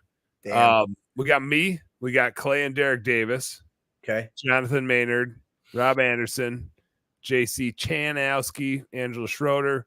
I think Cole Sikafus is gonna make it, but I don't know if he bought his flight yet or not. But I'm pretty sure Cole's coming. Zach Vernon said he was coming. Brad Williams says he's coming. Seth Goldberg says he's coming. There's a lot of people. I think we can do 12. We could probably make 13 work. I think we can do. I'm like a 98% yes. I mean, the way it goes with us is as long as she doesn't have any travel with the Army and like we can figure it out with my parents watching Owen for childcare, it's never a big deal. The only way I wouldn't be able to do it is if there's like something going on already. But I'll actually talk to her tonight or tomorrow, and I'll give you a confirmation on that one. You're gonna want to come. You're gonna want to do it. I do really want to come. That looks like a really good time. What do you fish? What do you fish for there? Bush lights. Perfect. Just fucking crush them. Is it like walleye or perch or? It's walleye, and I think that like the last couple of years the crappies have been pretty good. I mean, you'll get like 13, 14 inch slab crappies, some real big dogs. Whoa. Yeah. See, we do a little bit of Southern Michigan. I don't even think we ever had enough ice to ice fish last year. In fact, we just posted on Time's Up today. Will we get it? Will we have any ice this year in Southern Michigan? Dude, it's been so warm. Usually, so like northern Minnesota, the lake we're going on right now has 10 inches. Usually by this time it's like 14, 15, and you're already driving trucks and fish houses out. Yeah, right. But it's like 10 good inches because there's no snow. But we're supposed to go up between Christmas and New Year's, and there hasn't been a year we haven't been able to do it in like the last decade. And every day the high is over 32 degrees here. Jeez. And for whatever reason, the jet stream is super goofy, so it's not any colder up there. It's 5-6 hours north. It's like they're saying this is going to be a goofy winter.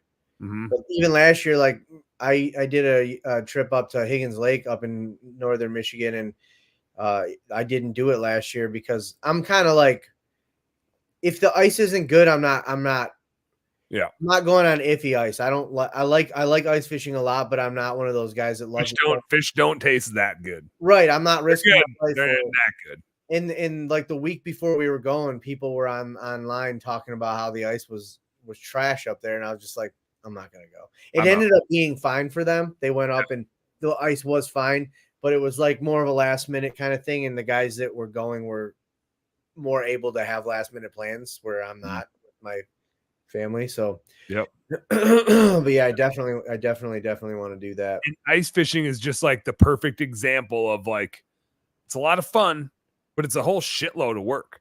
Like the travel and the dragging the fish house up, and then if you get a flat or anything like that, and then the cranking the house up, cranking the house down, banking the house, setting everything up, carrying all the shit in and stuff like that. Like once you're in, it's great. You're lounging and having a good time, but like, it's a lot of work to have a good time. It's a lot of problem solving. Shit goes wrong. That like sometimes it's negative 35, 40 degrees out on the ice.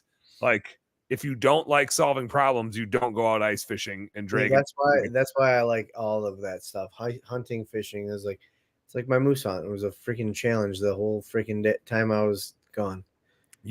I want to get to that. I want to get to the deer hunting debacle, the awesome debacle that you had. That was because it's not hard for me to do this. I think it's natural, but there's so many corollaries between like the hunting stuff we do and the business stuff we do, and like the lessons learned and the ups and downs and like the challenges and the things that make you want to quit in the next minute. You couldn't be more excited about it. It's like it's hilarious how similar they are. I found this year I feel like it was my year for like revelations, and like I don't even know if I'm saying the right word, like realizing things, realizations. Did I say revelations? Realizations, realizing things that like I just seeing things in a different perspective, and like not like my moose hunt, for example. It was literally like you can if just a shameless plug. If you want to watch, you can watch my entire moose hunt. I need to watch it out on Carbon TV. I self filmed it. It's all on Carbon TV. It's 2 parts. So you see in like you know, you're not going to be able to see everything because obviously you couldn't fit all that in. But it was a struggle from the second I started, like the airport. Well, I was gonna say, well, before you started, Yeah, from the second we got to the airport, it was nothing was going right, and then it can be the same. You can correlate that, like that was a week of my time, and then extrapolate it to a year of business, and you look at things like when you're sitting there thinking, like, fuck this is too much of a struggle. Why isn't anything going right? I think the people who stop there, that's the people who never get to see what you know, how awesome whatever it is that you're doing can be. And it doesn't always end up in success. Like the moose hunt, I was successful, but it didn't have to go that way.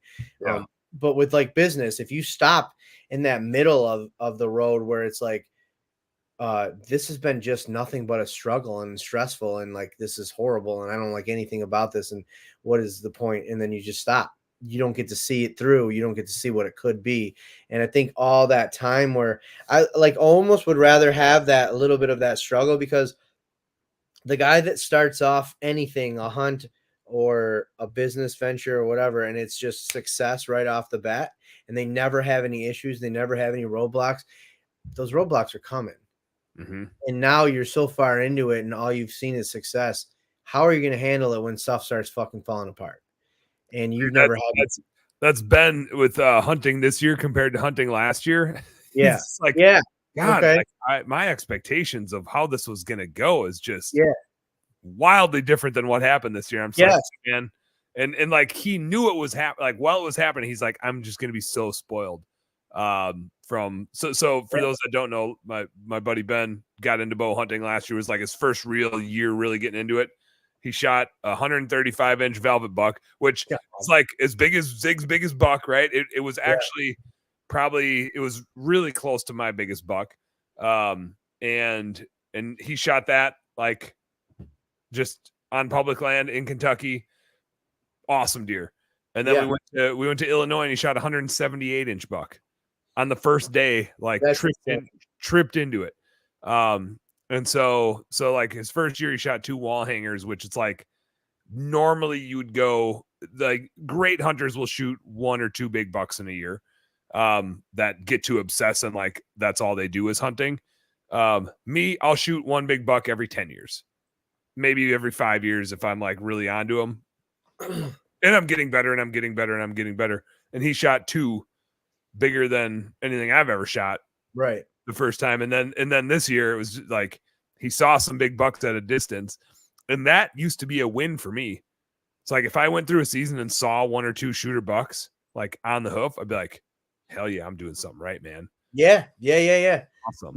My buddy likes to draw on him, even if he's not going to shoot him, anything, because he's like, I killed that. Yeah. Like, he's like, if I can draw on the buck and it doesn't spook or anything, I killed it. You know, he's like, when he passes on deer, he says he always has to draw on it, so he knows that he killed it, because then he feels like he had a successful hunt, even though he didn't kill it. He didn't pull it. Didn't pull the trigger. Yeah, he could have. There you go. Yeah, no, it's definitely like it's. I mean, you could go both ways. Like, obviously, it would be nice to not have to. I feel like I'm the guy that always has that struggle for the hunt. I don't have very many hunts where it's like, I got done on opening day, or I got done, you know, I've shot deer on opening day of gun season, but that's after a month and a half of struggling through bow season. Yep. And then the years that I didn't really bow hunt, I never shot a deer on opening day of gun season. It's like I'm supposed to go through these trials, but it makes you better. I think you end up being better. So I'm happy that I had all of those struggles, or whatever you want to call them. And then also realizing that, which I really honestly had a really big realization with it while I was on that moose hunt, because I had so much time inside my brain walking up and down the side of these mountains in knee deep muck, and kind of actually a little bit miserable. I can't even imagine. I was like, my hips hurt. My hips hurt just hearing you say that. Where it's like gonna pick your feet way up high. Yeah. In my backpack, I had my layers in my pack, and I had my gun, and it was a grind, and I had all that time to think about stuff. So I actually had a really big realization that about business and everything. Like, okay, like, don't let those times that you're struggling defeat you, because they literally are only making you better at what you're doing. And you're going to figure it out. As long as you stick it out, you got to just figure it out and keep going. And with a hunt and that's limited in a time, you might not actually ever become successful on that hunt. But with business, you have as much time as you have, keep going. Yep. Well, and especially it's like and I heard you talk about it on your podcast, which is at some point you just got to like do a little self realization of, I'm the one making me miserable. Yes. Yeah. And you have the choice to either click it on. And honestly, like, I know, unless you're struggling with, like, I don't ever want to say this lightly, because I know people out there have like actual chemical imbalances or depression where they can't switch it on or off. But I think a lot of people, they do have the ability to just we're just in our own head having arguments with ourselves that we're never gonna have. Switch what you are telling yourself on a daily basis, and it'll start to fix those problems, I think. Yep. And sometimes, like, you it's like almost like a rock bottom thing when you have enough stuff go wrong, which you did on that moose hunt from the stories I've heard. It's like, all right, I'm still here. I'm still fighting. If I got through that, like, I'm going to hike up this mountain. Like, I just spent 5 days going through hell to get over here. The one day the guide kept saying the route we had taken, the one day it was like, he calls them fucking hills. They were fucking mountains.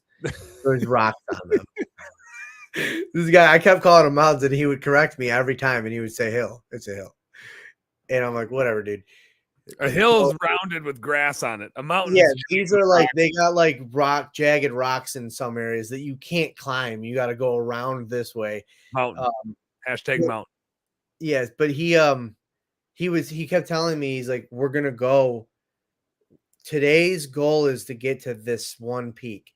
He goes, but I've tried to get there the last 5 weeks, and my guy, the hunter always kills something in the first valley.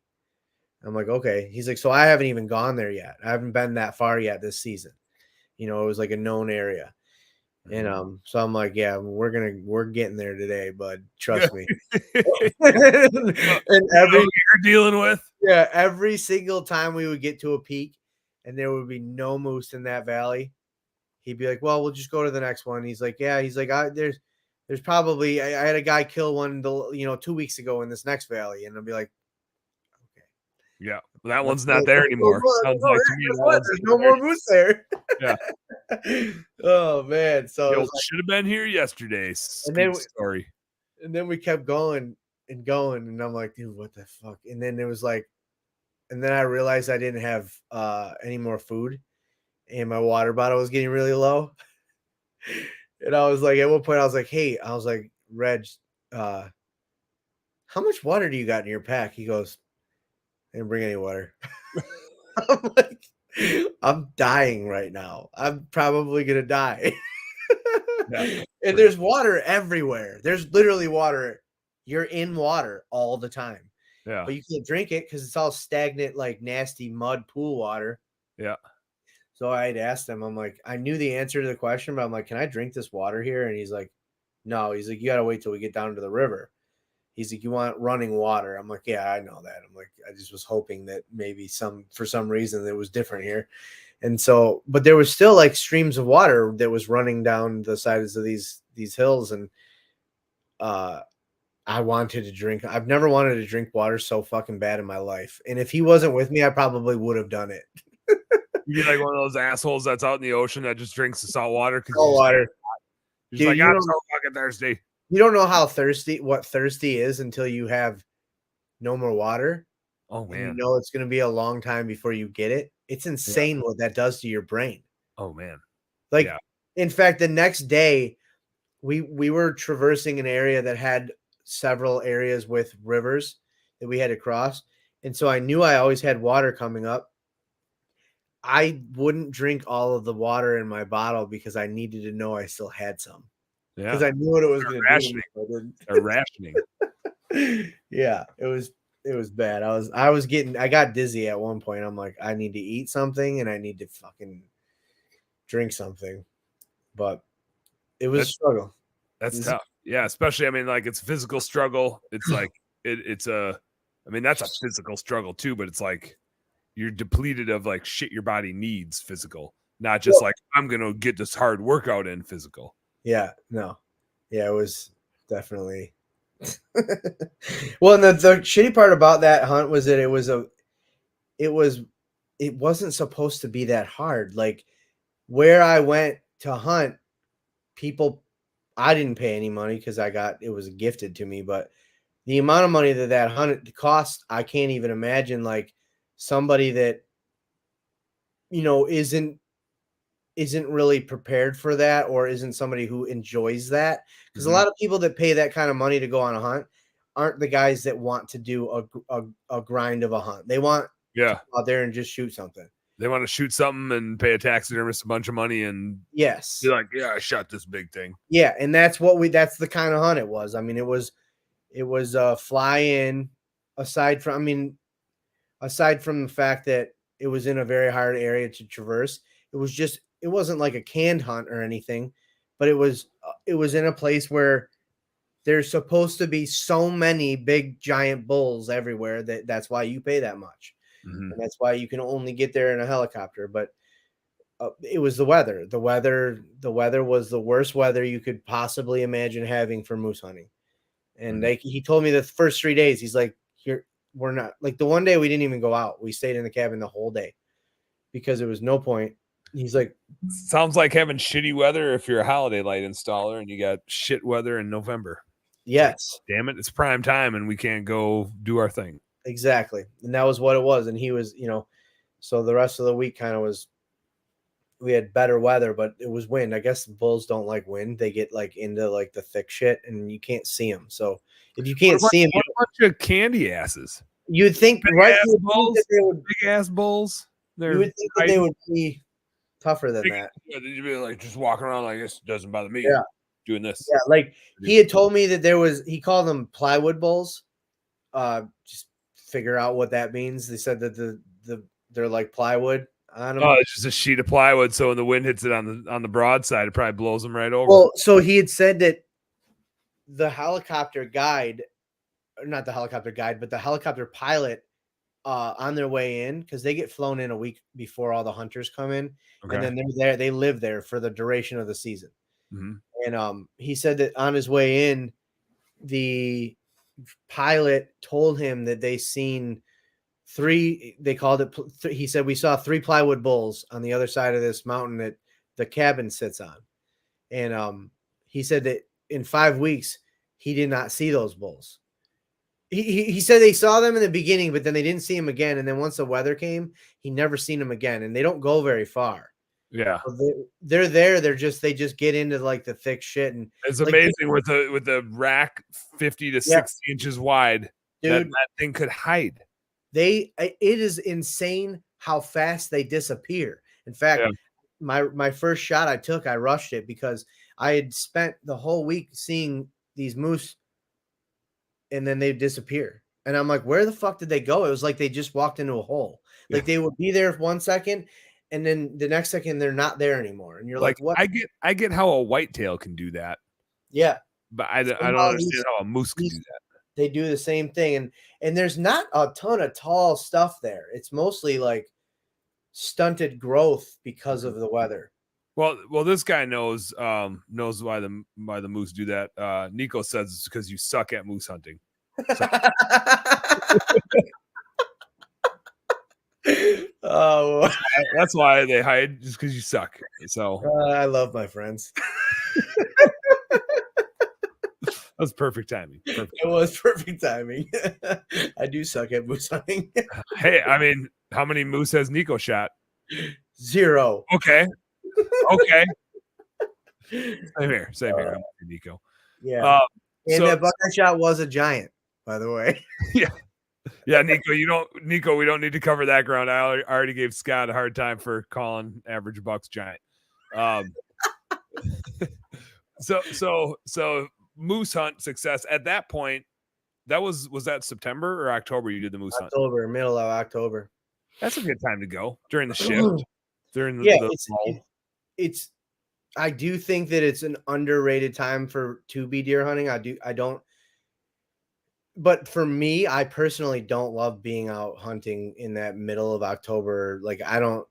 If I had life my way and I could hunt as long as I wanted, as many days as I wanted, I would go out there during that time. But if I have to choose the days that I'm not out there, that's the time I'm not out there. Yeah. If I was better at hunting and I had bucks pegged of where they like to live, maybe I'd go out there. But I am not confident that I can get close enough to them, and I have no time. I don't spend time figuring out where they're living and where they're going.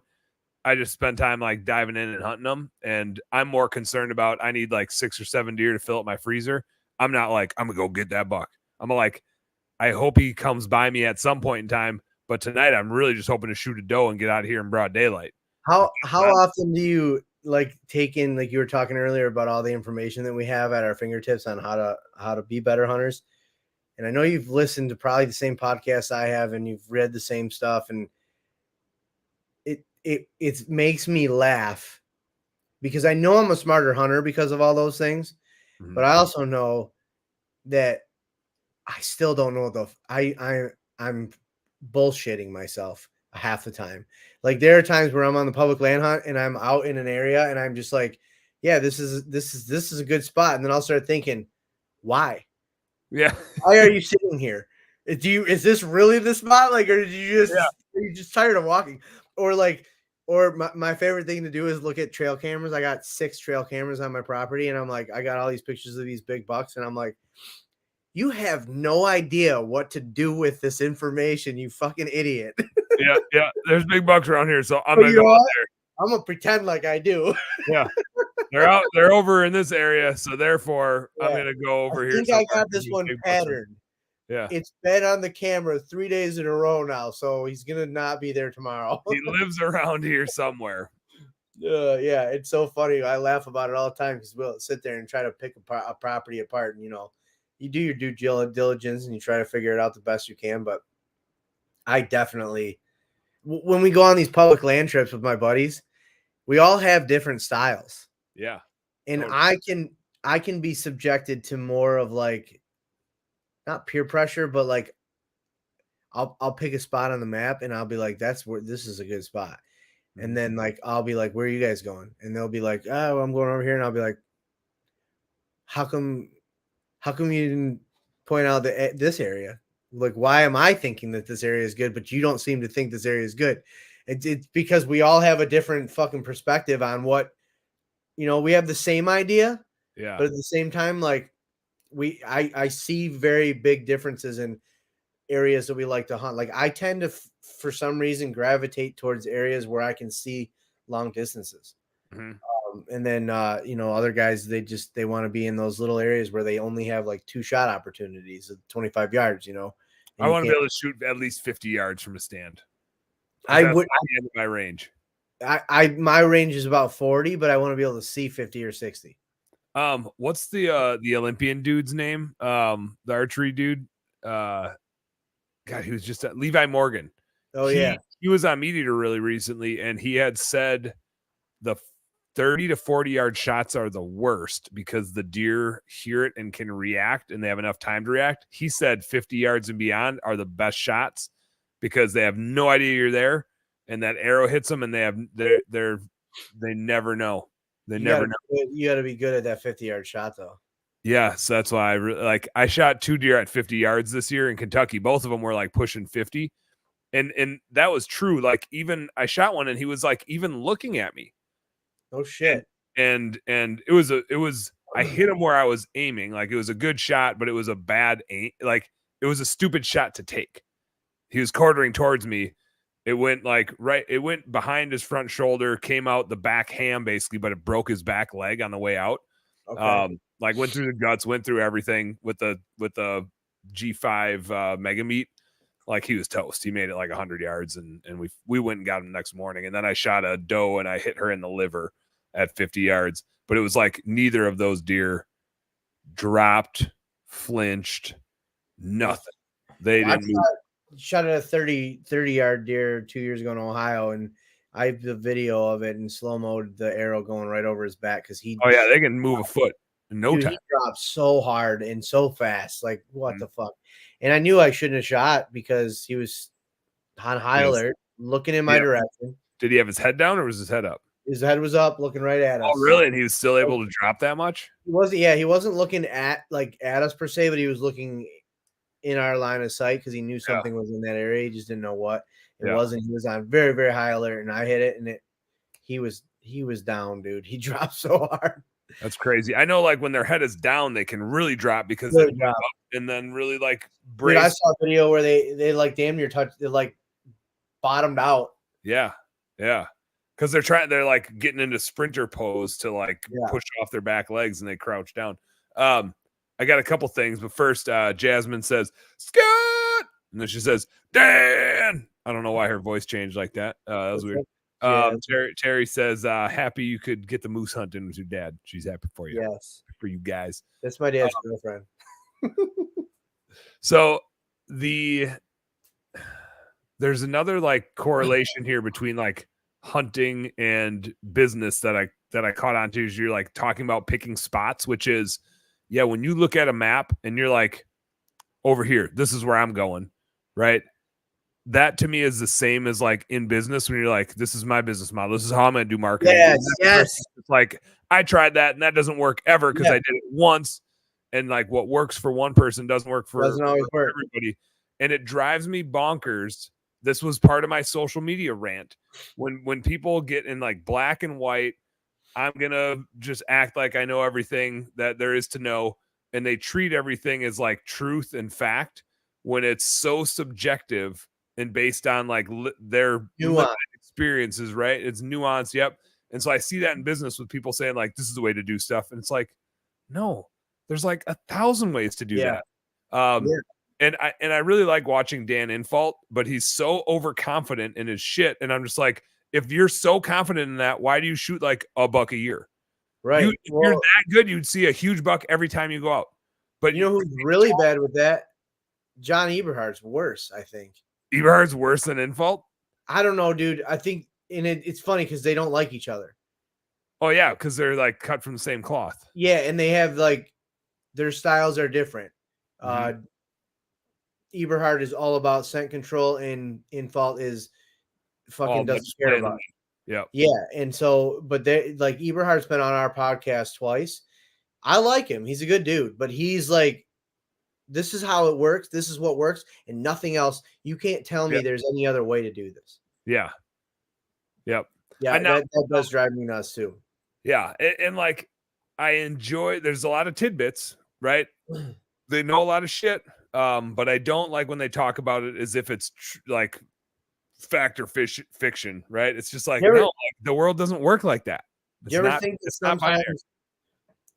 sometimes there's so much of that out there that you get almost like an information overload with hunting or business related content, where you've consumed so much that it paralyzes you?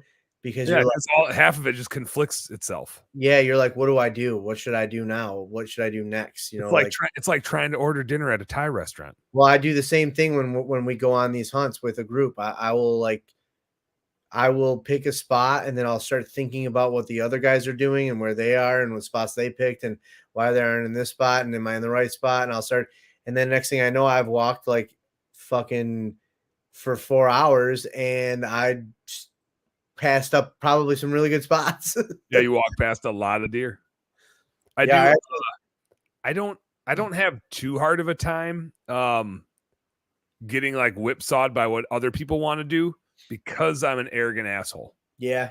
So I'm just like, this is what I'm doing, and if you're doing something else, you're an idiot. You know what's funny is, so you sent me pins in Kentucky, and I ended up sitting fairly close to one of your pins one day, and I found the tree that you had to have been sitting in, and it's a great spot. And I was like, I'm not sitting in that fucking tree. It's where Dan sat. It's not my spot. It's Dan's. I can't sit there. I'm gonna go 50 yards this way and sit in a different tree. And where was it? Which spot was it? It was Tell me about it. north. So your Airbnb was North Finger, that piece in the North Finger. Yep. Mm-hmm. And then to the west of it, on the west side, north side of all the fields, right on the south side of that little river. You know where that river came, and like there was all those little pinch points in there. Let me see. You were really like the really wide access that you can drive a tractor in. That big path going in. No, I wasn't near any paths. I was kind of in the middle of like the tree was like maybe 50 yards from the river, and then there was like a bunch of really green grass around it. Okay. And then there was a soybean field right to my south. Okay. Right there.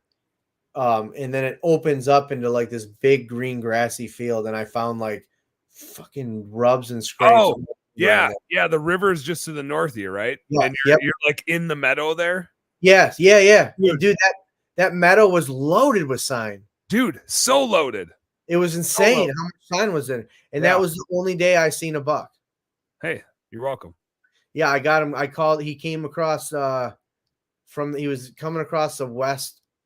So you know how there was like that finger of woods that went around that bean field, and then there was another bean field adjacent to it going further west. Yep. There's doe came across. She kept looking behind her, and I figured there's got to be a buck behind her. Sure enough, the buck came out behind her, and he was beelining for her, and I grunted at him. He didn't stop. I hit my rattle bag, and he stopped, and I got it on film too. It's good footage.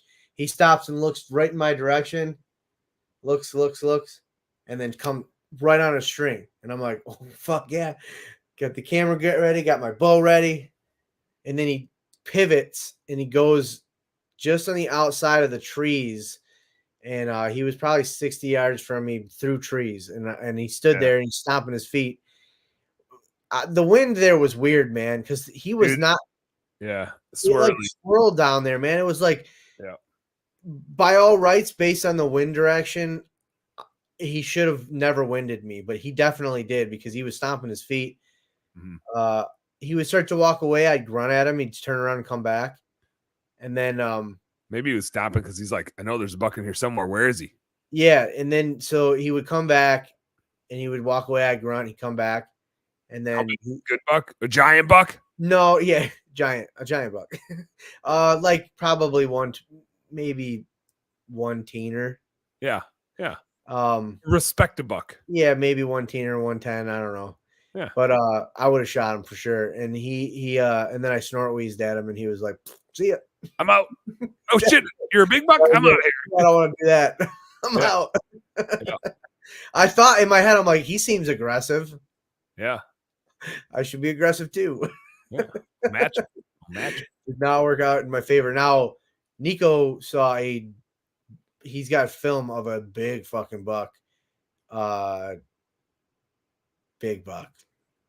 You know where that you said that there was a person that gave you permission to use their property to get to the public? Yeah, that was where Ben shot his biggin. So they told us no. We knocked on that door. Yeah, they didn't give us access this year. Yeah, so they told us no. So we went further east, maybe 5 or 6 properties, and got a guy to say yes. He gave us permission. Oh, really?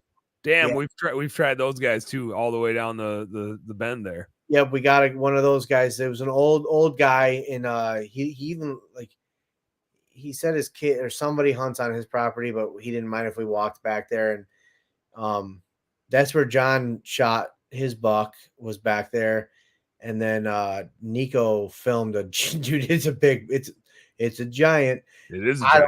I don't remember. You know what? I only saw footage of it on his camera, so I just remember thinking it's definitely over 130. Mm-hmm. And he saw a couple nice bucks over there, but then we hunted private. I told you about the private land. We got permission there too, right? I don't know. I don't think we got permission on an 80-acre piece. Dude, it was sketched out. Oh, you did mention it. What was up with that? There was like a meth lab on it. Oh, sweet. Were the deer hanging out there? They're all drugged up. I don't know. John and Nico found that the day me and Steve left, and they were out there, and they were like, dude, we were like hunting near it. We didn't know it, but it was in the middle of the woods. But Steve shot a little buck out of there. But we paid a guy $100. We knocked on so many doors, dude. Me and Nico went out one day and knocked on doors for like 3 hours. Yeah. And finally we get this dude. This guy knocks on, he answers the door, he's smoking weed, and he's like, we had asked him, we're like, can we hunt this property? And he's like, it's my stepdad's, let me call him. So he calls him up. He's like, nah. We told him why we couldn't even hunt that public land that weekend because of the. Oh yeah, that's right. So we told him that, and he was mad about it. He was not. That wasn't right. He was like, this is not right. We're gonna fix this for you boys. We're gonna find you a spot to hunt. So so now, and they've talked about this on Meat Eater too, where it's like in the world of politics, like you've got like your most normal people are kind of like issues based and somewhere in the middle, and then you get the left and right, and the more radical they get, the more they end up being exactly the same. They're like, fuck the government. Yes. Like farther left and right you get, it turns into fuck the government. Do you think he was a lefty? Screw the government, they can't tell you what to do, or was he a righty? We all should be toting guns. Screw the government, they can't tell you what to do. I know exactly what he was, because he made it very, very clear.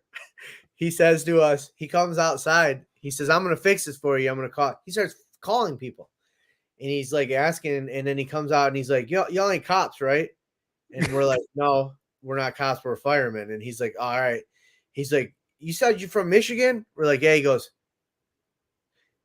y'all ain't fucking Democrats, are you? Yeah, I should actually, in Kentucky, you kind of know what you're dealing with. Yeah, I was like, no. And he goes, man, I wish they did kidnap that bitch governor of yours. I was like, whoa, dude. So then he says, he's like, going right after it. All right. Goes, how about this axis anyway? Yeah, he goes, you're on Republican Ridge over here. I'm like, all right. So he's like, yeah, I got my uncle Mingus or whatever the hell his name was. Of course. Like, yeah. So we go over to this guy. His uncle's a dog. He lives in this little trailer, and he's got 80 acres with like a couple vacant houses and a Mormon church on it. Yep. And just par for the course. Yeah, so we got permission to hunt it, and we hunted it. Steve shot a buck, and we had to carry it out of like the deepest ravine I could ever had to carry a buck out of. Of course. Retarded. But yeah, it was so we hunted there for the 2 days, and then I left because I had to go early. Were there good bucks on there? Did anybody see anything good? No, I don't think. No, Nico and Steve were together the last day, and they said they heard something that sounded like a very large buck. You know how that is. Sounds like some shit I would say. Yeah. yeah. So so nobody saw anything. And me and John were set up. John was filming me because he had already shot one. I thought we were in the spot, man. There was so much. We went right off the driveway. There was sign everywhere, and there was a cornfield right there. I'm like, this is a spot. They're coming through here, guaranteed. Yeah. But no. Cornfields are tough down there because they're just so glued to those soybeans that time of year. Yeah. Well, I mean, like you guys were there later. We were there early season, but yeah. I was gonna say they weren't really glued to the soybeans that much, but there. Yeah. I mean, Nico saw a handful of bucks out in the soybeans. Yeah. I only saw one. I saw a lot of deer. Mm-hmm. I had one day. I left my tether at that tree in that meadow on accident. Like I forgot. Like I left it at the bottom of the tree, Oh no shit. Oh, dude. And then the next day I went out and I hiked so long to find a good spot. And I find a tree and I'm about to get up there and I'm like, not there. Yeah. Oh no. I ended up being like 500 yards from that tree. Okay. So I just went and I was like, fuck it. I just went and got it. Yeah. Probably blew everything out of there, but whatever. It was a good time. Kentucky was sweet. Dude, We want to go early next year. That's a cool property. It's really cool property. Kentucky was really cool. Don't get the poison ivy, man. Knock on wood, I don't think I'm allergic to poison ivy. Fuck you then. Yeah, I've never had it. And I know I've been on, dude, I was sitting on a tree turkey hunting one time and I posted a picture or a video of me talking on our story. And Nico's dad was like, hey man, you're leaning up against the poison ivy vines. Yeah. I was like, I am. How about that? Yeah, no, I've never had it. Not once, never so far. I didn't know poison ivy grew on those big ass hairy vines like that. I didn't know that was poison ivy. I just always think they're little plants with 3 leaves. Leaves of 3, leave them be. Yeah, they mess you up, especially when you climb a tree covered in those vines. And it's early season, so we're wearing like t-shirts, no gloves. Oh no. You got wrecked. You know what was really bad in Missouri? I don't know if you've ever hunted anywhere that has those, we call them murder thorns, those trees that have the gigantic locust trees, dude. Yeah, they're all over in Illinois too. It's like, man, I hope I don't trip because I'll be dead. They're horrible. Like it's crazy. Yeah, it's crazy. I'm pretty sure one of them popped the tire on my bike. I believe it. I mean, those are like 3-4 inch daggers. Yeah, because Steve had the last day we were there, he had 2 flat tires on his way back. And we were far into this public on our bikes. And he's like, yeah, both my tires are flat. That doesn't sound fun. No, it sucks. The bikes are really cool until the fucking tires are flat. So you get a flat tire on them. And it's like, I hate this thing. Those damn locust trees, man. You can't ride. Hey, just another obstacle to overcome. Just part of the Type 2 fun. It's what you signed up for. That's what it's all about. What do you guys have any? I know Ben and I are trying to do an elk hunt. We're not going to do Kentucky this next year because it's probably going to rotate back into corn, and then it's kind of a bitch to hunt early season. Oh, yeah, that would be a bitch to hunt that property in corn. Yeah, the reason why we ended up getting access on the private where we did is because that was one spot with beans where we're like, at least we can, like, without making a huge loop, we can just sneak through his property and then sit by the beans. Yeah. They were like there were no beans on the public anywhere 2 years ago. Yeah. Obviously, we still shot bucks, but we had to, like, get creative with it. But I think we're not doing Kentucky this year because I think we're gonna go out and go for cow elk. Where? I believe the game. So we've been putting into a unit in Arizona, and we're kind of hoping we don't draw because we don't know how to freaking hunt elk. So we're worried we're gonna like draw a really good tag and be like, oh shit. Now we gotta like buy this tag and we have no idea what we're doing. And so Ben subscribed to whatever outdoor hunting, Western hunting service thing that kind of helps you figure out your hunt. And yeah, we have a guy like that. I wonder who he's using. I don't remember who he's using, but the guy basically said, if you want to like get your toes into it and have a shot at something, like go to a really good bull unit and buy a cow tag over the counter. Dude, I wonder if you're using the same guy. Could be. Is his name Alex? I don't fucking know. East to West Hunts is the guy that we're using. That sounds familiar, but it might just be familiar because you've already told me that before. Yeah. So we have points in for Utah for elk and mule deer. Okay. And I think we might draw a good unit for mule deer this coming year. I'm not 100% positive. I think he said 2024 would be when we would draw for mule deer. So if we did, that would be the trip we end up going on because it's me, Nico, and Steve that started putting in there. But Steve's got property in Arizona or access to property. He started putting in points for there. And I didn't. I kind of wish I did, but because it sucks when you want to put in with your buddies, you gotta all do it or else you're gonna be behind. Yep. That's what we started. So we started putting in for Arizona. So this will be 3rd year for Arizona, but I think it'll take 5-6 years to draw a tag around Flagstaff. There's some, but that's what our guy said too. He said to try to get a cow elk, and then you learn how to elk hunt with that. Yep. And just to like be able to go mess around, right? It'll just be like a really fun hike, and we'll be giggling and laughing and acting like idiots, probably like just bugling our asses off trying to figure out how to get one to reply. That kind of hunt too is something we found when we were in Kentucky. Was it Kentucky that we figured this out? Yeah, I believe it was in Kentucky. We really enjoyed the last couple of days that we were there. We all, because what we always end up doing is we all break up and like go our separate ways and go hunt. Like I'm over here, you're over there. Like we're not anywhere near each other. Well, yeah, the last couple of days, whoever's seeing the bucks, we figure like let's all go to that area. And the last few days, we had way more fun on those nights or those days because you walked out fairly far together, and you got ready at the truck together, and everybody met up at the end of the night together, and it was a lot of fun. So like doing that elk hunt with him, like you're going to be together the whole time. That's going to be fucking a blast. It'll be super fun, but you also like don't get as much of a break from one another. And yeah, that's true too. So we run into that too. Like Ben and I run into that because we're both like, I'm doing this. Well, I'm doing this. And so we butt heads a little bit on hunting trips, and we're very like self-aware of that, so we can like laugh about it. But it's still really frustrating because it's like, well, I kind of wanted to go over here and you kind of wanted to go over there, but I really think you should go over here because that's what we're seeing here. But you have a different idea of where you should go and what you want to do. And so I don't want to tell you you're being a dumbass, but by the way, you're an idiot because you're an idiot over here. And I'm going to tell you want to go that way. Yeah. It's funny trying to like, he and I even got into it, and it was just hilarious. So I shot a little nubber yearling deer the second or third day we were in Illinois, and it was about to get like super warm. So I was like, brown is down. I actually, hilariously, I thought it was a big doe. Like I even texted like, nice big doe, shot a nice big doe.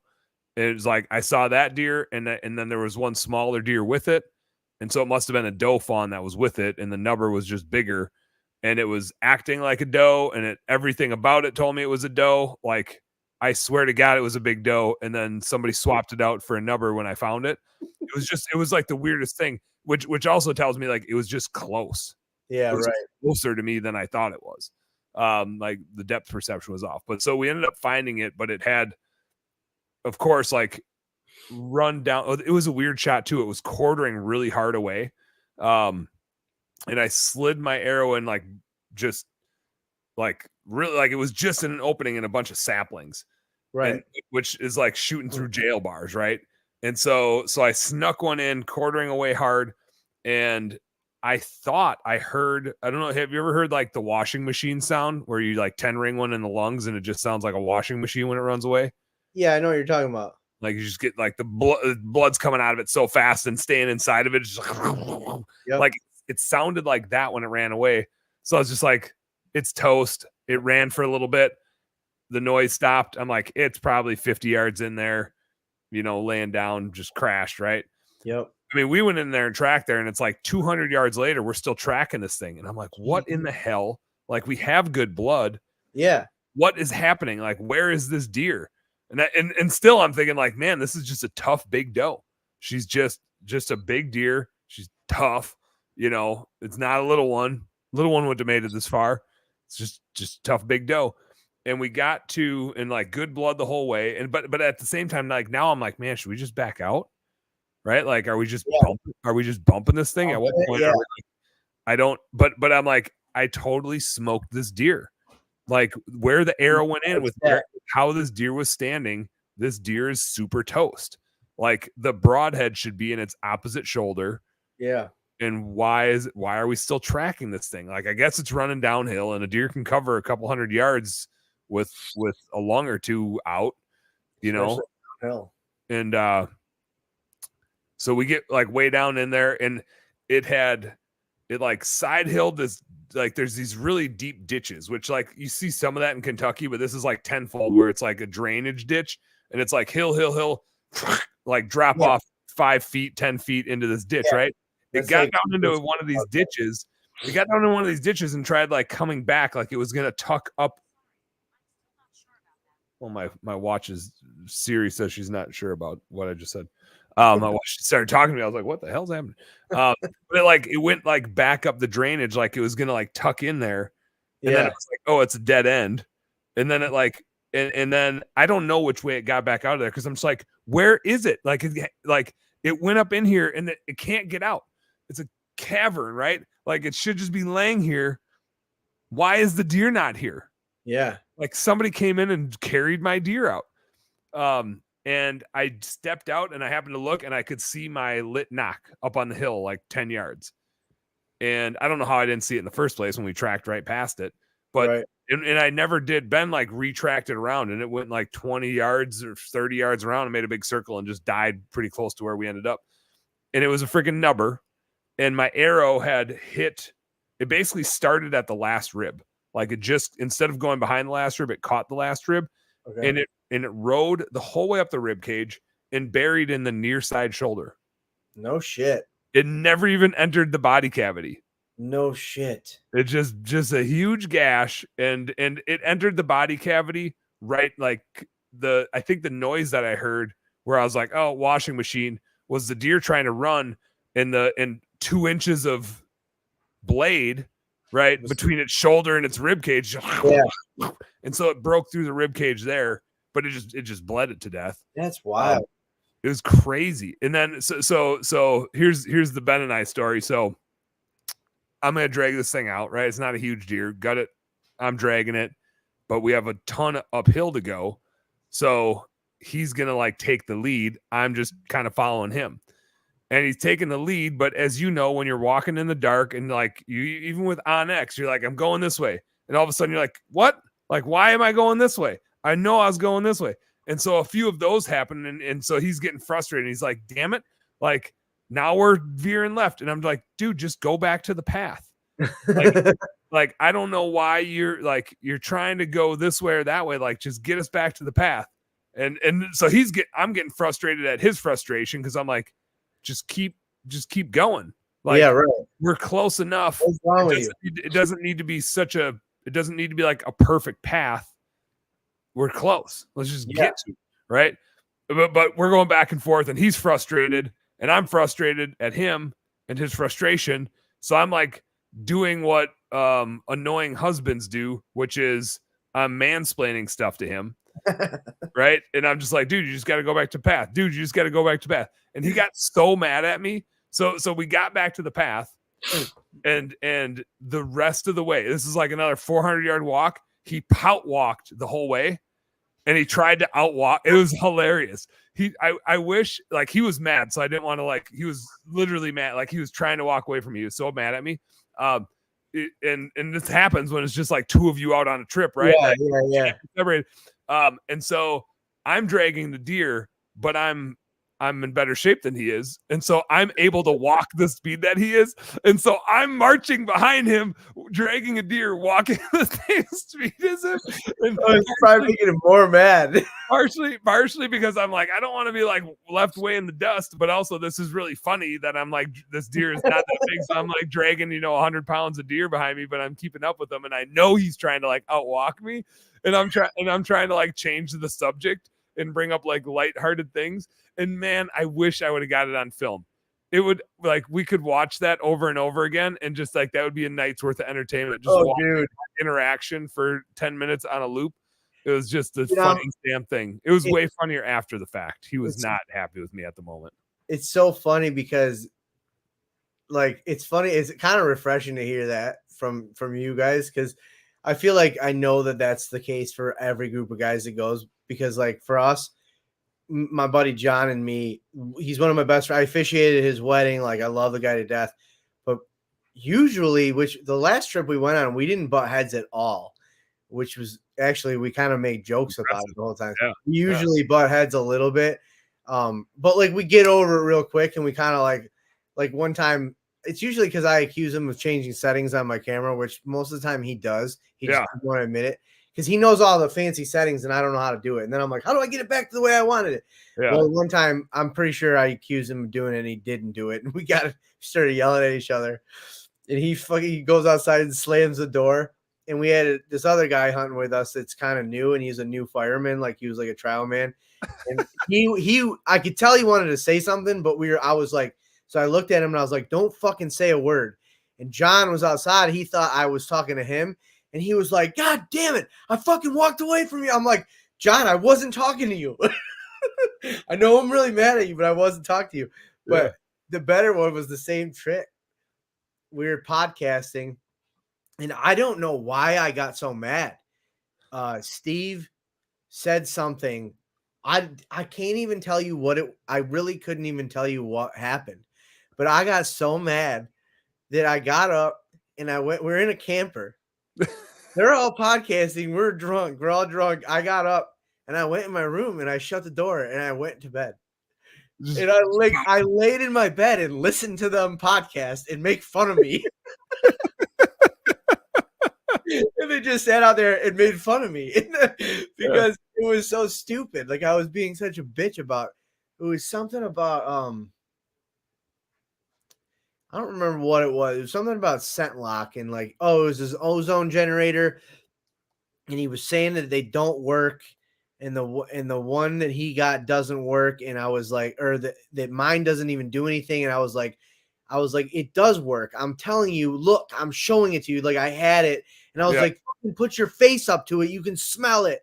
And like I was like, what the fuck are you saying? You're telling me it doesn't work, and I'm fucking showing you that it works. Like that's the way the conversation went. And I was like, I'm fucking done. I'm done.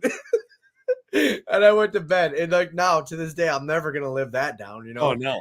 Like remember that time you got all mad and went and cried in your bedroom? And then they call it my like. But in your defense, man, when you got that ozone thing on, it's like you can smell it and it makes you very sick. I was like, I know it's working. Well, his wasn't working. Like his like stopped working for whatever reason. I don't remember like the premises of that, but it was about the scent lock ozone generator not working. Mine isn't working. I know that. I was so fucking mad. I dropped mine. Yeah, they're sensitive. They're not hard. It's just funny that we go on these trips with our best buddies and we love it, but I feel like a lot of times somebody's butting heads. Nico in our group is like the only one that never butts heads with anybody. Oh, really? I totally would expect that he would. No, he's the one he likes never getting his nose in there and talking. Yeah, for some reason he never. I don't know what it is. I don't know if it's because Nico started Times Up Outdoors, so we all maybe kind of look at him like he's the boss or the leader or something. Mm-hmm. But nobody ever really butts heads with Nico, and he's usually like the voice of reason. It's usually me and John. Me and Steve can get on each other's nerves a little bit too. Me and John will. Me and John have had some arguments. It's part of the vibe, though. But then we'll hunt together, and like the last 2 days of Kentucky, me and him hunted together, and he filmed me. We hunted out of the same tree. Yeah. We probably didn't see any deer because we were laughing so hard the whole time. Yeah. Yeah. Just the dumb shit that we do. It's a ton of fun hunting with somebody, and you definitely see way less. Like, yeah. Well, and then Steve shot that buck down in that ravine, and we had to get it. We did the log method. Oh yeah. Between the legs or whatever, and so we're all taking turns carrying this deer up this fucking giant hill. Yeah. And it was super steep, and it was all thorns. It was the whole thing was thorns. Fucking brush the whole way. It was horrible, and nobody got into any arguments, but we were all getting testy with each other. Like it was like, it was like, you're like, go this way. No, fuck, it's not. There's no, you got to go over here because the path. So there's no fucking path. Yeah. There's no path. That kind of shit. It was like, as I say, that's the stressful stuff. Even though like you just had a successful hunt, you found the deer. Like life is good. It's the drag. It's getting the deer out and which way to go. It was really hot. There was mosquitoes too, which was weird from when we were there. But we couldn't find Steve. When we knew he shot this buck, we knew the general area he was in, so we were in the dark looking for him. And so John gives out an owl hoot, which he does a really good owl hoot. And so we're like, he gives this owl hoot, and we don't hear anything. So then Nico throws one out, which wasn't that good, but not terrible. Well, at least like if John did a good one, then Steve would just be like, "Oh, fucking owl." But if you throw out a bad one, then he's like, "Oh shit, that's those guys." So Nico does it, nothing. And so I do it. and mine's fucking horrible. It's still nothing. So I'm like, are we in the wrong area? Like, how is he not hearing us? So I'm like, why don't we just call him? Do we have cell service? So Nico picks up his phone and he's like, yeah, he calls him. And Steve's like, hello. And we're like, hey, dude, can you hear us owl hooting? He goes, yeah. He goes like, why didn't you hoot back or make a noise? And he goes, I'm not good at making owl sounds. Dude, I was like, we all just started laughing. Nico's like, just fucking give us a hootie hoo. So you all of a sudden you hear hootie hoo. And he was really close. That's great. Like just anything. Like, I thought I was obligated to do an owl noise and I didn't want to be embarrassed. So I just went radio silent on you guys. The funny thing is that knowing Steve, because he will analyze things like that, I know he sat there and was like, I can't do an owl sound. I don't know how to make an owl sound. How does it? It was pretty funny. Yeah, those trips are good, man. It's like, and I liked what we did this time too. We did the podcast every night. That was fun. That's fun. It was really cool. It was a good time doing that. It was a little bit like, we gotta fucking do a podcast. I was gonna say, like, it starts to become an obligation, and then you're just like, like how much? Well, we got good feedback from the listeners. Like, people were like digging it. Like, oh yeah, like we got back late one night, and people are like, hello, when's the podcast coming out? You know, like what's going on? We need an update from last night or whatever. And so that was cool. Once you get the good feedback, that's the motivation. You're like, fuck yeah, people. There's like 6 people that are listening. Yeah, they need this. They need us to talk. Some dude I don't know, and my mom. My grandma already checked in. So, you're laughing, but I'm serious. I saw my grandma checked in. Oh, really? That's nice. Yeah. Grandma Jane checked in. So I think we're doing an elk hunt this year if we are both in shape enough to do it. That's kind of our worry, is like, are we actually gonna be fit enough or are we gonna die? Right. So we're working on our fitness. And then I think we're gonna do the Illinois trip again, even though we didn't shoot any big bucks this year. I wounded one day one. I think it'll be fine. I think did you find that Illinois was a pain in the ass to figure out, like, their public land rules? And that's why we didn't go to Illinois. We went to Kentucky. Yeah, it is. I was gone during the planning process. I outed myself of the group chat. I like silenced it because I was going moose hunting and I didn't think I was going to go on that trip anyways. Yep. But when I got back from the moose hunt and my wife was cool with me going, I was like, all right, what's up? Where are we going in Illinois? And they're like, we're going to Kentucky. I was like, what? And they're like, they just basically were like, it's a huge pain in the ass. Like, it was just, there's so many, like, you got to have a permit for your car, and like, you got to do this. And then like this, you got to do the windshield card reporting, and then you got to do it in the car, and then you got to do it on the thing, and then you got to fill out a booklet at the site, at the parking lot. What the fuck? Yeah. It's a zoo. Yeah, but that probably keeps the pressure down. I think it does. It does an okay job. And I think Illinois, there's not a ton of public land. There's a ton of private land. And I think people that have the means that live there are generally hunting either their land or somebody they know land, right? Yeah. And then like the really, really serious hunters probably have a lease there that they're paying thousands of dollars for. So there's my buddy guides in Illinois, and he like the outfitter has like thousands of acres. Yeah. There's just so much farmland. It's crazy. It's crazy. Yep. And yeah, it's a pain in the ass for sure. But it's like, once you have the system down for it and you know what the pain in the ass is, it's just. So you're doing Illinois and possibly elk and where did you say you're going for elk? I think we're going to do Utah, assuming we don't draw an Arizona tag. I think now that our plan is to go cow hunting in Utah, it would kind of be a bummer to draw like a big bull tag in Arizona and be like, shit. Well, dude, that would be wild if you guys did a cow elk in Utah and it was the same time around when if we do draw. I was going to say, if you guys draw, let me know, and then maybe we'll go hunt the same unit you guys are hunting. That'd be fun. We're just buying over the counter. We don't really care where we're going. Yeah, that would be that would be a lot of fun. That would be cool. Yeah, that'd be cool. Like, you guys would. I mean, I just based on like watching you and Ben, you guys would. We would all mesh right in. It's me, Nico, and Steve that are going. So, I would imagine we'd probably be hunting different areas. I would assume the elk are going to be up higher, but I don't know. Probably. I don't know anything about it. I would need to go find out, which is why I need to go chase some cows around. Are there mule deer hunting podcasts? Because I only listen to whitetail deer hunting podcasts. Yeah, and every once in a while, the whitetail hunting podcast will have a person on talking about other shit that they've done. Yeah, exactly. Sure. Yeah, I don't know. I got to talk. I'll talk to Steve tomorrow and see what, or actually, I'll talk to Alex. I want to know. Ask Ben who he's using.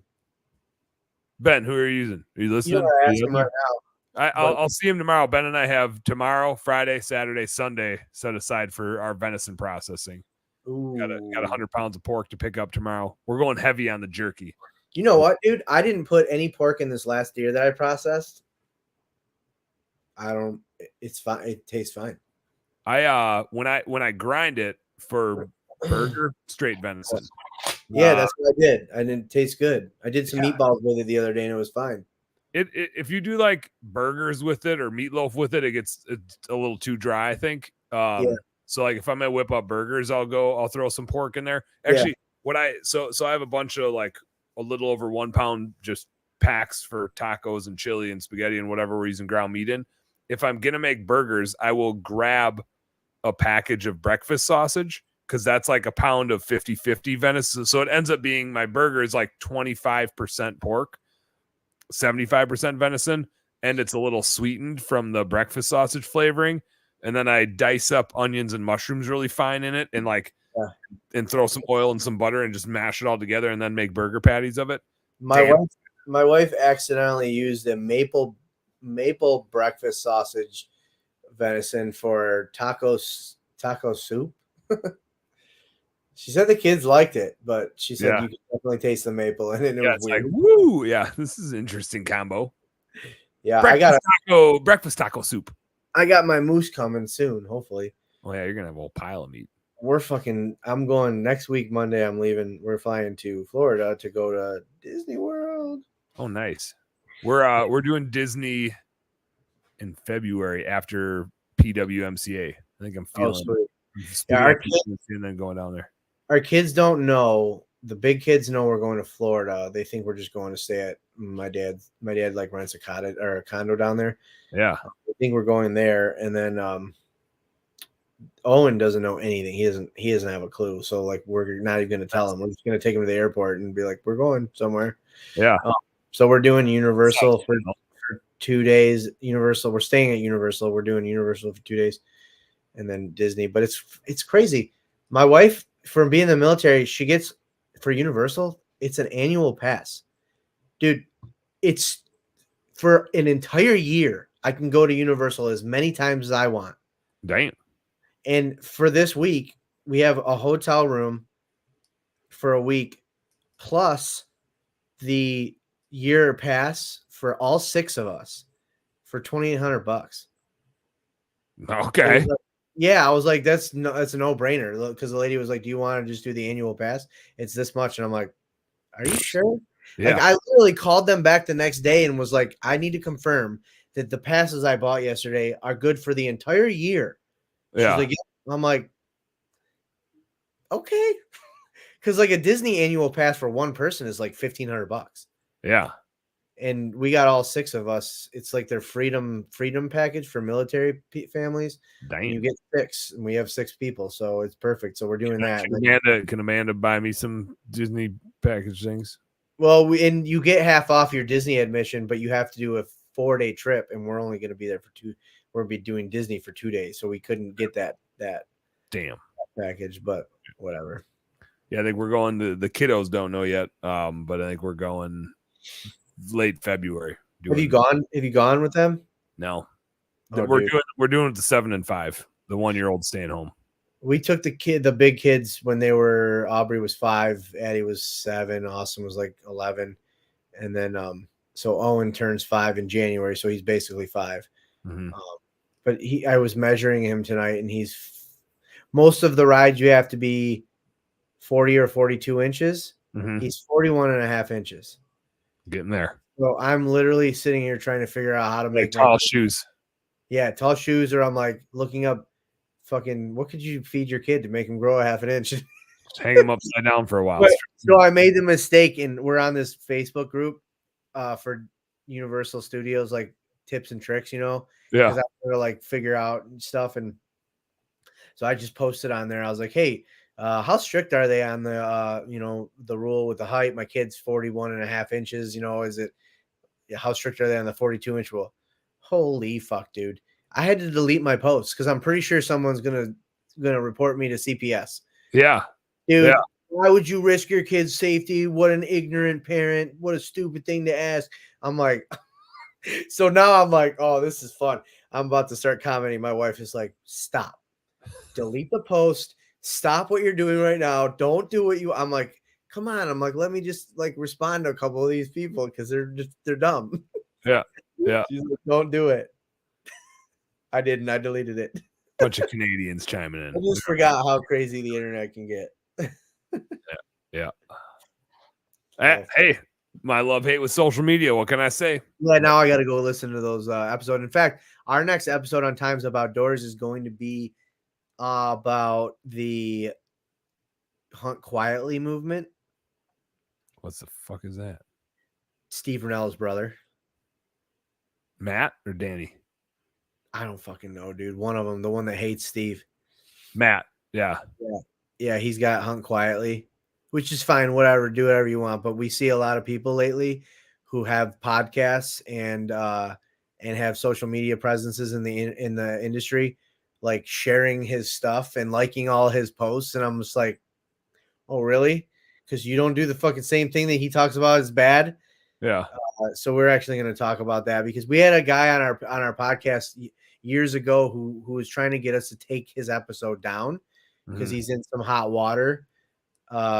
Because he's an internet troll for hunting industry. Yeah.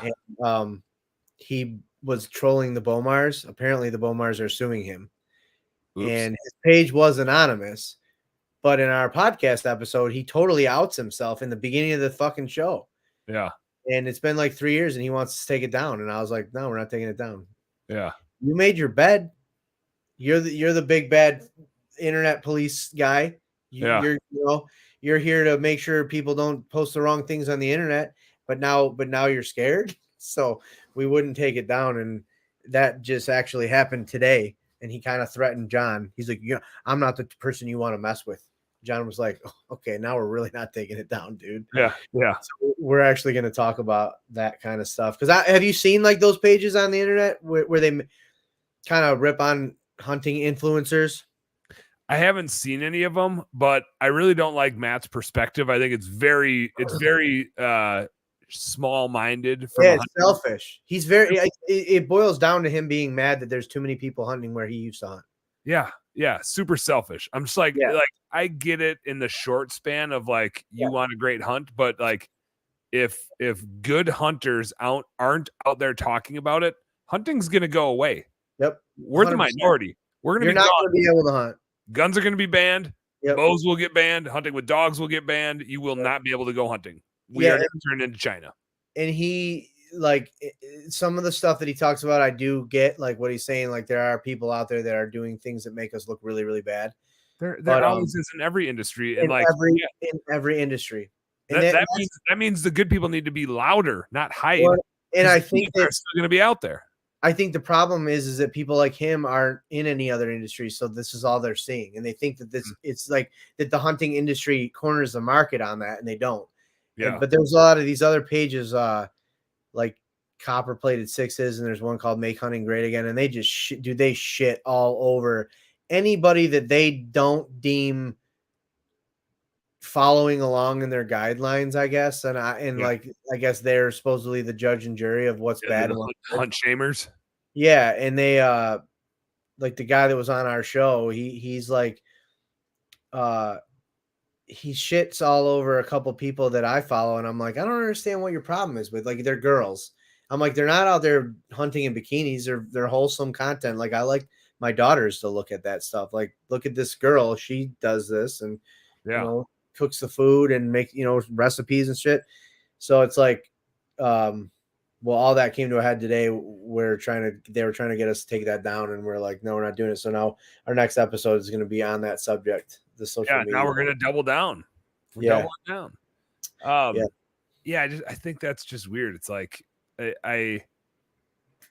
if I mean, all decisions in our world are made in big cities. People in big cities don't give a shit about hunting and fishing for the most part. And so if you're Matt Ranella and you live out in the middle of nowhere in Montana, the decisions that you have to live with are not made by you. Nope. Not made in your vicinity. They're made in a big city somewhere by somebody that's never been hunting in their life and doesn't give a shit about you liking hunting. The only way they're going to know that it's a good activity and that it's good to be doing and that good people are out doing it and providing for their family and having a good time with friends is if good people are talking about it and that it's like a positive movement instead of a negative movement. And if you go and hide, it's all going to go away. It's all going to go away. And I have a similar challenge with politics, right? And I hate the left and I hate the right. I just hate's a strong word, but I can't stand the binary. Like, it's not two teams, right? We're supposed to be on the same team. Yeah, it's like I'm probably if I had to pick a team, I'm probably more Republican because I'm a small business owner and I don't like being taxed at a high rate. And so like generally the Republican Party historically stood for smaller government, lower taxes. I don't know that they do anymore. I think they're all a bunch of crooks. They all want bigger government. They're all on the same team. They're all in cahoots. Yeah, it's them versus us. It's what it feels like. They know if they keep it two parties, they'll just keep us divided and then they win. They win always. And they don't have to get anything done because they'll just keep switching each other's laws back and forth. It's like they're in cahoots with one another. Yep. And so, but like that, those weird like paradigms and oppositions, it just drives me nuts. Right. It's like you can't just have these like two things. You got to have all the different original thoughts that make it up. And it's okay to like disagree on some stuff and agree on some stuff. But at the end of the day, like the decisions are going to be made by those assholes in a big city somewhere. And if the good outdoorsy people of the world are not speaking up and they're hiding, right, and you're not voicing your opinions because you're supposed to hunt quietly so nobody else is going to know your spot's going to be gone because they're going to sell it to some private interest shit. They don't care about you.